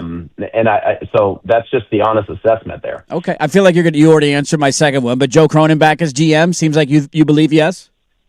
I mean, that's what Tom told me. Yeah. So unless he changes his mind or unless he was untruthful to me, I have to take him at his word after meeting him. Okay. My understanding is Joe's back. Joe is solid was the quote, and Dwayne is solid. And what I said about Tiago. And then last one for you. If you were a Blazer fan, because you have fandoms in your life, right? Teams that you root for. If you were a Blazer fan, would you be rooting for them to win the play-in, lose their first-round draft pick, and get likely swept by either San Antonio or Oklahoma City, or lose the play-in, have a 2% chance at the number one pick, but keep it no matter what? I would want the draft pick. Yeah. I don't know what getting to the post. I mean, the postseason experience is you can't replicate that. So I do understand, getting that experience and what it means for the future is important too. But you're going to have to give up that pick eventually. You might as well. This is a deep draft. It's a very, talent-rich draft. Yep. I'd rather get one more pick to stockpile, or have an asset that is a lottery pick that you could then dangle in trades this offseason. So that's a good answer. Good answer. That has absolutely nothing to do with the fact that I would rather be off as a You didn't need to add that element. Vacation starts now. On the 17th that it's not looking good for me. There's absolutely nothing to do with any of that. Who are you going to go see? What concert tickets do you have? I'm very old. I don't know if you guys know this about me. I just recently turned 49, in fact. I'm an old man. Yeah. Yeah, thanks. And I have tickets to see a very old band called the Wallflowers from the 90s. Wallflowers? Wallflowers, yes. Yeah. I bought them a long time ago, months ago, and they're playing a 30th 30th reunion of this popular CD. That's how old it is. It was called a CD back then. And it's the second day of the play-in, so it's not looking good for your boy. Okay. So I might find me on StubHub is what it might be. Yeah, in that secondary market. Now, is our boy just having a couple cocktails enjoying a concert? Is he stone cold sober, or are we popping a gummy and we're putting our feet up? Oh yeah, what's the concert vibe? Well, I will only say that I will definitely not be stone cold sober. I mean, what are we doing here? It's the Wallflowers, dude. They got one headline. Well, beyond that, it's just, it's the end of the, we're kicking into the off season. You know what I mean? It's vacation time, baby. We're almost there. Handsome Joe Freeman at Blazer Freeman on Twitter. Go give him a follow. Final home weekend, final 2 games of the regular season tonight and Sunday, and then we'll see how far they go from there. OregonLive.com. Joe, we always appreciate the time. Enjoy the game tonight. Let's do it again soon. Gentlemen, it's always a pleasure. Enjoy your weekend. You Enjoy too. the Masters. Yeah, absolutely. Right. Joe Freeman, great stuff from him, from Handsome Joe on the Portland Trail Blazers. Joe Cronin back. Tiago Splitter TBD. It seems like Tiago not so much. Best to be in the lottery. Correct answer from Joe Freeman. I was happy that's the way it ended. That is his take. Crazy thing just happened in the Masters at the end of the interview. Dude, a guy got drilled in the head. Spieth hit somebody off the head, and it went into the fairway for him. It did. Sometimes you get the breaks of a lifetime. Best break ever. Bryson had one of those yesterday where you drilled a guy. Dude, sign me up to be that guy that gets drilled. I'll take one for the team as long as glove or something I'm getting something out of it. Yeah. And if it's a golfer you like, and they win, what if he goes on to win the tournament? Because he was in by a shot, and he birdies the 9th hole. Yep. You're like, dude, I did that. I kind of did My that. head did that. I kind of won the Masters. No big deal. Give me a green jacket. Let's give you an update from Augusta. We'll do it next on The Fan. This is the Beak Breaker Blazers Report, brought to you by Pelican Brewing. Board at the beach. Just come out and keep fighting. Try to execute as best as possible. We got to make shots. Sometimes that fuels our defense, but we got to make some shots. That is Drew Holiday following the loss to San Antonio, talking about what they need to do. 2 final home games, and the biggest one in a while in Portland tonight is the Clippers are in town. Yeah, talk about the big game atmosphere. Drew Holiday, I think, is going to play much better than he did against the Spurs. By the way, Spieth just went over, gave him an autographed glove. Dude, he signed like, hey, thanks for using your head. He gave him a personalized message on it, too. So just big game tonight. Looking forward to it. Big one tonight. Beak Breaker Blazer Report brought to you by Pelican Brewing's Beak Breaker IPA, packed with citrus hops and a smooth finish Beak Breaker from Pelican Brewing. Hey, hop heads. Looking for your next lock of a beer selection? Beak Breaker Double IPA punches hard with grapefruit, sweet pine, and massive citrus tropical aroma. Bright gold.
Synergy, great stuff by Schultzy, putting in some wallflowers. Joe Freeman just wants to get high and go see his wallflowers, all right? He didn't want to say that, but he said it without saying it. He You know what I mean? absolutely did. Why would you not pop a gummy? I One didn't know who Headlight's the a great Wallflowers song. were till I heard that song. You remember that song, One Headlight? I remember that song. One Headlight.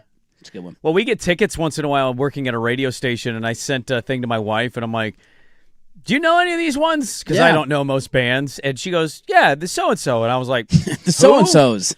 And she starts kind of doing the version of the song. And I go, oh, that's what they're called? Once you hear the song, you can kind of place it. Because everybody has one song. You just, don't quite remember it or maybe remember the name of the band. But you remember the hum of the tune. Yep. A Masters update for you as it has been pretty ruthless early on today. Dude, I think the afternoon round is just going to, can we par and get out of here? Just survive in advance. Yeah. So the best round of the day so far remains to be Wyndham Clark, 4 under through 16. He was even yesterday, so he's only one shot off the lead with 2 holes to go. Outside of that, Burns and McIlroy have not teed off yet, so they're still at 5. Nobody else at 4. Kurt Kitayama just teed off. He was 3 under yesterday. Jason Day, Patrick Reed were both 3 under. They have yet to tee off as well. A few other guys have made slight moves, right? Like Brooks Koepka. How about Brooks? He 2 under through 8. Mm-hmm. So he was even yesterday. He's 3 shots off the lead. Tyrrell Hatton, 4 under through 10. He was 2 over yesterday. Chris Gotterup is the guy who I like rooting for. He's one of the young guys on the PGA Tour making his Masters debut. He's 2 under through 9. So you got a handful of guys in the mix. Justin Rose kind of stuck in neutral, but right now everybody, there are 14 players in total, I believe. No, check that, 17. What happened? Bobby Mack, OB. Bobby go OB again. Bobby, no! Bobby just went so left into the woods. People were running down into the forest to try to find the ball. Poor Bobby. Bobby's actually gotten it together. He's settled the boat a little bit. I'm rooting for 2 people right now. 17 people, by the way, under par right now. That's it in the entire field. Yeah, Scotty's come down to earth a little bit. Yeah, Scotty's 2 over today. I'm rooting. Look, I'll be happy if Rory wins. There's a lot of guys that be happy if they win or they're in contention. 2 guys yesterday, watching them on the practice range that I'm openly rooting for, and I'll be happy if they get into contention. Oh, what a shot. Brooksy, Gotterup. Yeah, you a Chris Gotterup guy? After I saw the range session. Dude. Diet Coke. He's a Diet Coke guy. He's a Diet Coke guy. I like him because he's a little bit fat. He's a little hefty. I'm in. And it just, it makes me feel good that somebody with a similar body shape's out there on the PGA Tour. You got a cold DC and a can next to you, you got Sprague. I'm in. I am all the way in. Well, right after saying Scotty's had a rough day, he just stuck one to 10 feet on 8, and he's going to have an eagle putt. So we'll see if he can get a couple back. Our guy Bobby McIntyre, that's who we've been following all morning. He shot an 80 yesterday. And he settled into his round. He's actually 1 under on his round today. He made 3 birdies after that opening double bogey, but just hit one so far out of bounds that we don't really know where it ended up. Plus, the projected cut line is +3 currently. That's where we're at. And this seems like a really good time to remind everybody. Did you know? June 23rd, you can come hang out with us. Toyota presents a Fan Golf Classic, Langdon Farms Golf Club. Foursomes are on sale now. Choose between the morning round or the afternoon round, but make sure to sign up quickly because they will go fast. It's the most fun day of golf all summer long. Activations and tastings around the course. Infamous Angels Envy Bourbon. Par 3 6th hole where all of us, Sprague and myself, Danny and Patrick, Luke, Isaac Suk, will all be posted up heckling you and admiring your shots. Maybe hit a couple ourselves. Head to 1051thefan.com. Click on the Fan Golf Classic logo for the information to sign up today. It's presented by Toyota, also brought to you by Vulcan Design and Construction, Henderson Daughter Windows and Doors, Battery Exchange, Maestro de Bell Tequila, Philbrook Law, 1-800 Divorce, Roto-Rooter, and Window Nation. Boom goes the dynamite. Should we Sprague the line? You guys want to gamble? I want to gamble. I'd look at I got a couple things I can gamble on. Masters odds. I like think about basketball and golf. They're the same thing to me. I like live betting more than like match or game betting. If you like somebody around even or 1 under right now to get hot and get going, you got some good odds on that right now. Like 6 guys you could throw flyers on and probably be all right. Now might be the time to jump on Scotty, to be honest, after his 2 bogeys today instead of yesterday. So we'll do a little gambling. But first, here's us with a update. Now, from the George McCoy at Warren Allen Sports Desk, a Sports Center update on the Fan Sports Network, 105.1 FM and 1080 AM. All right, first on the Fan for this update. I'm assuming this might have been hit on earlier this week, but I'm new on the air Friday, first time here on the Fan this week. So the baby being born during the NHL game. I hope you guys saw that. I didn't see that. No, I didn't see that story. No. I have breaking news for you guys this morning. A couple of days ago, a hockey fan went into labor during an Edmonton Oilers matchup against the Las Vegas Knights. She went out, I'm assuming full, like she was 9 months pregnant. It's not super early or super preemie? No, she was basically ready to go. Was tarps off? Did she get pregnant? Tarps off? You said Oilers, right? She is the most famous Oilers fan. You're damn right. It is not her. It is not another Oilers fan. Okay, different one. But this was in Edmonton, and apparently the baby was born in the stadium. What? During that game. Gave birth at a freaking sporting event. You have to name it after an Oiler at that point, right? To. If your baby's born in the stadium? What if you name it Connor and he leaves and wins Stanley Cups elsewhere? Don't you kind of You hate could go your kid? Wayne Gretzky. Wait, the great one. Gretzky is the first name. Would be a pretty cool first name. You want Wayne Gretzky now? I mean, I'm okay with it. I'm a hockey fan. I look past it. I separate the art from the artist. Okay, all right. That's kind of cool. You have to have some name relation Something. organization. Oiler. Just name it Oiler. Even Eddie for Edmonton. Eddie, there you go. Well done. A good one Eddie's there, a good Schultzy. pull. That's a Eddie's good a good story. pull. How about this? There's an 8-year civil war going on in Uganda's forest between chimpanzees. Scientists have been studying this. What? Dude, yeah, it's an ongoing every day. There haven't been a ton of deaths, but there's constant violence between two tribes of chimpanzees that once lived in harmony. So yes, much like their link to man, very similar with their behavior. How about that? That's pretty wild. I want to give a shout out. The national championship in hockey, the Frozen Four has gone on. We have a national championship game. It is Wisconsin versus Denver. And I want to shout out because a former Winterhawk now plays for the University of Denver. One of my favorites of all time, Kyle Chizowski, great kid. He now plays for the University of Denver. He's going for a national championship. So we'll see if they get the win over Wisconsin tonight. Hell yeah. More sports scores and stories in 30 minutes. I'm Schultzy from the George McCoy at Warren Allen Sports Desk. Heard missing work, insurance companies acting like jerks. Don't call your mom. Call George McCoy at warrenallen.com. The home of prime time with Isaac.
Are you a big asparagus eater? We've been over this before. I will eat asparagus. I find it a very overrated vegetable with a steak, mashed potato, baked potato, You're chicken. not in on it, yeah?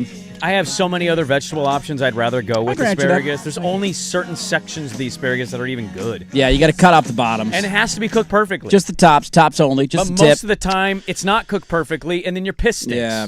I made some really good asparagus last night. Humble brag, I do like eating asparagus. You're probably better at making it I'm than I pro am. asparagus. However, it makes me very self-conscious to pee in public. It's disgusting. It smells. There's nothing worse. And I'm just, every time I'm peeing, I'm like... You know that old saying, like, you love the smell of your own farts? Yeah. That's true for most people in a Yeah, weird, it is. disgusting way. I do. I'll inhale. That's a pee I want nothing to do with. I'm No, like, even oh, my own asparagus pee. I'm like, God, Get this outta is here. gross. Somebody roll a window down here. Help me out a little bit. No, thank you. Let's see what we got here. I go broccoli.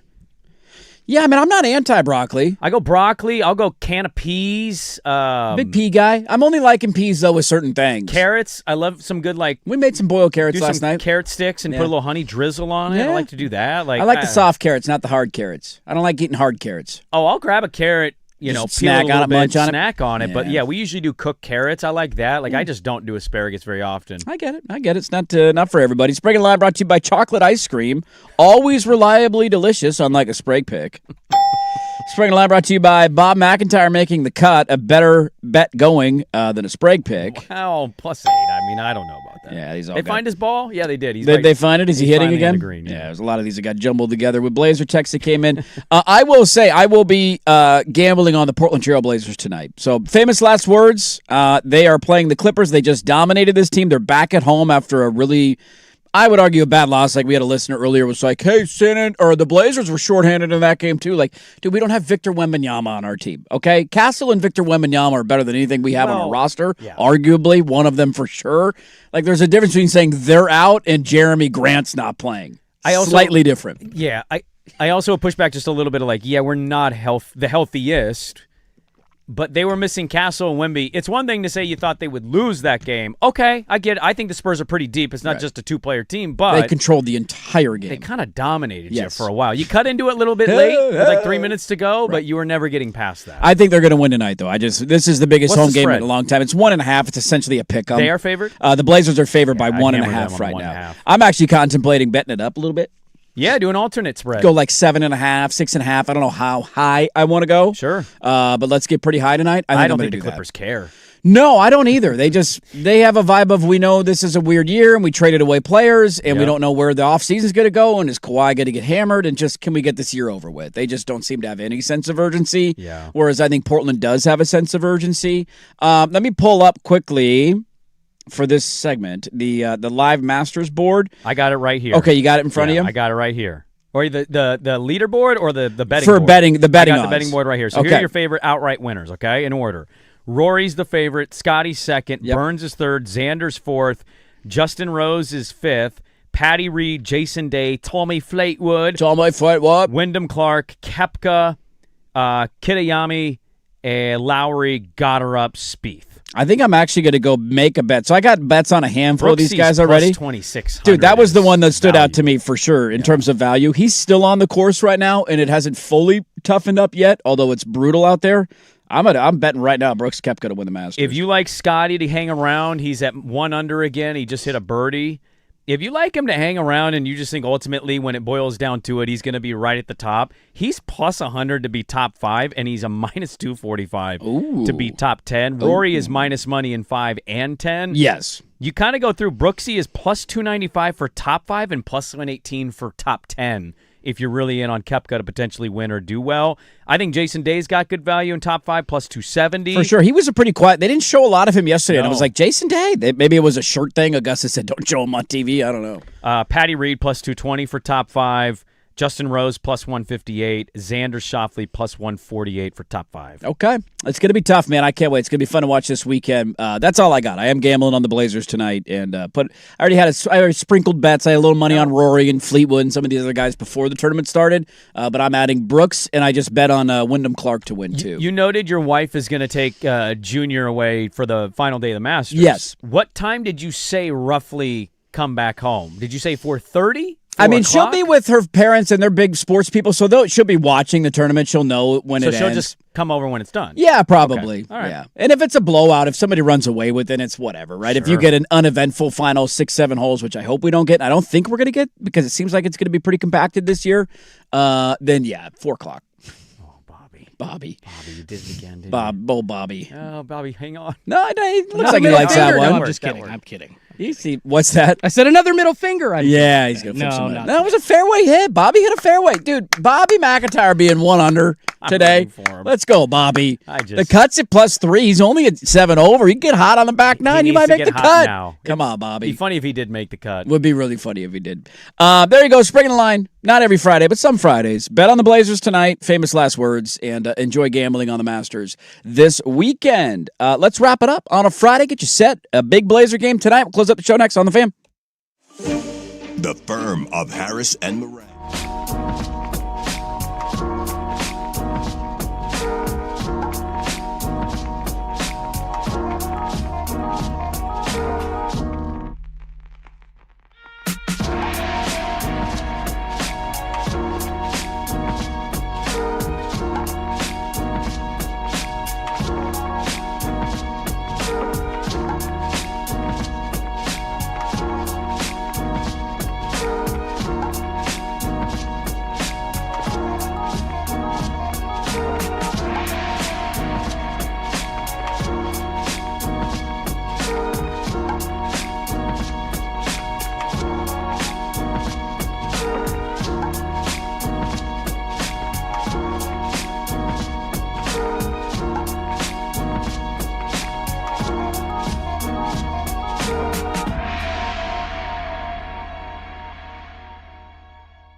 There you go. Fist pumping your way into the weekend every single Friday. Last one for us. Got a fun sports weekend ahead. A quick shout out, something important to me that I'll be doing tomorrow. If you're looking for something to do on a Saturday morning, The Nike Hoop Summit. that is in the evening. This is Saturday morning. What are you doing in the morning? I'm participating in a 5K tomorrow, the Tabor Challenge. I've done this running?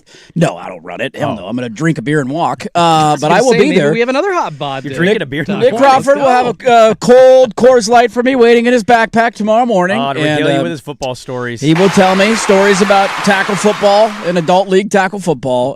Tabor Challenge, we started it years ago for a dear buddy of mine who passed away. We do it every year, and it's up at Mount Tabor. And so if you want to register, come say what's up and have some money go to a really good cause.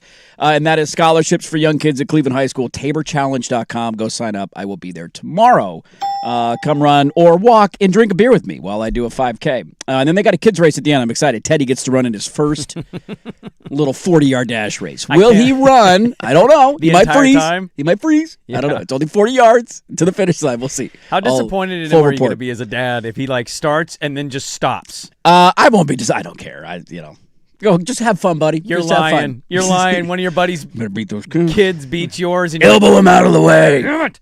I was better than him. So come say what's up, TaborChallenge.com. We have a big sporting weekend, really, because, Masters is primarily on my list. I think it's going to be a really fun tournament coming down on the wire, and it's going to be low scoring, and I think that's a juicy little golf tournament with a lot of guys at top the leaderboard who are compacted. Oh, yeah. But we also get the final two Blazer games of the season, the regular season, I should say, because they're in the play-in no matter what. We just got to decipher if they're the 8 seed or if they're the 9 seed. A reminder that if they get the 8 seed, the game will be on Tuesday, and you'll play on the road in Phoenix. That'll be your first game. You win it, you get the 7 seed, baby. You've climbed all the way to the 7 seed. If you lose, then you play the winner of the 9-10 game, and that game will be a home game. And so no matter what, from here on out, Portland is guaranteed at least one more playoff game at home, or one playoff game at home if you want to call the play-in that, and then maybe 2 if they do actually make the playoffs. But it's wild how long ago it all started.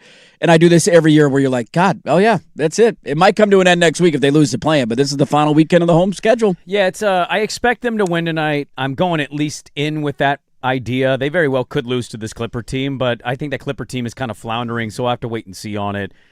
You know, I was asked if they've reached my expectation. Now, I gave the record 41-41. They could very well finish 42-40, so slightly, a game better. Mm-hmm. I think it's possible to say, they overall reached my expectation, and then it's just more about, the journey to the expectation. They overachieved by your win total prediction. Yeah, I think I'm at 37 or 36. But them being in the play-in, I don't know if that's shocking to you.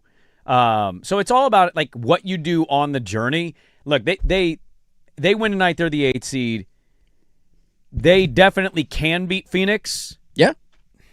But we're right back where we started. Some people might view them as very feisty, and then I don't know what, by definition means they pushed, quote-unquote, the 1 or the 7. Winning 2 games is pushing. Yeah. What if it's 3-1? Did you lose the first 3 and you win game 4 and then you lose game 5? That's not a push. That's a gentleman's sweep. Okay. So whatever that definition is for people. If you win one of the first 3 games, I'll grant it. No, I don't think so. I don't believe you will beat Golden State or Oklahoma City, in San Antonio and push them. Right. And so we're going to be in this they made the playoff thing, and then we're going to get about the draft pick debate. And I understand all the arguments from people. I just think this might be the last deep draft for a year or two. Mm-hmm. And maybe you even use the pick. Let's say you finish at 13. Yeah. You can trade it. If you don't love it, you can trade it. Or actually, I don't know if you can. Can you trade it if it conveys to the Chicago Bulls? I don't know how that works. If it conveys to Chicago, you can't trade. No, if it doesn't convey. I think you could trade it. And swap out whatever it ends up being. I'd rather them be in the draft personally than get swept. Yeah. Because I don't think you will actually gain any experience from that. But the way they're playing right now, man, they're pretty determined to get into the playoff dance. They took that step last year. Here they are this year, right on the doorstep of it. They control their destiny with the Clippers tonight. Oh, they're not going to lay down and die and throw the play-in game just to keep their first-round draft pick. Part of it is a success probably in their mind of getting that thing off of their backs of all right, we finally can stop worrying about this. One last middle finger to Neil O'Shea. What was it, the Derrick Jones trade or whatever it was? Right. Thankfully, that's finally gone and done. So there is at least a All right, all of our future assets are our assets. We don't have to worry about when this is going to hit or a Milwaukee pick, not like anything like that. So there is a small benefit there. But yeah, I agree with you 100%. The better thing long-term is for them to get a 2% chance at the number 1 overall pick. They don't feel that way because they're going to try and win. They're not going to lay down and die. And they got a really good chance because Phoenix is not a world beater or an unbeatable team. Steph, you got to worry about with Golden State if they are to win or if you're the 9 seed. Yeah. That he could get hot and win you a game, and that's just a tough matchup. And the same thing kind of goes for Kawhi, depending on where you end up being. If you lose tonight and they get the 8 seed, maybe they lose to Phoenix, and you got to play them for the 8 spot. Kawhi has the ability to do that, but I tend to agree with you that I think they'll win the play-in. But we'll find out. It starts tonight. We might get some playoff games as soon as next weekend. The playoffs, I think, would begin next Friday, right? Is when the playoffs? Playoffs are next week, yeah. Next Friday. They going into the weekend and all that. So we got that going for us. Baseball on all weekend as well. I got to get a beer bet in with Joe Fisher. My team's in Baltimore. I got a breakfast coffee burrito bet with Patrick because we the got Guardians show bets. are playing the Braves. How about that? I know. Little crossover fandoms. And Schultzy, hover that hand over the button. Don't press it this weekend. Keep that thong on, buddy. Keep that thong on. Take a deep breath. It'll be colorful. Beat the Astros, all right? It's all good. I hope that we beat them. But seriously, they're not going to get. You know what? I predict they will not get swept this week. Don't. Why would you do that? Why would you do that to yourself? Swag did this last year. Came in. Best time to play the Mets is right now, and Mets swept them.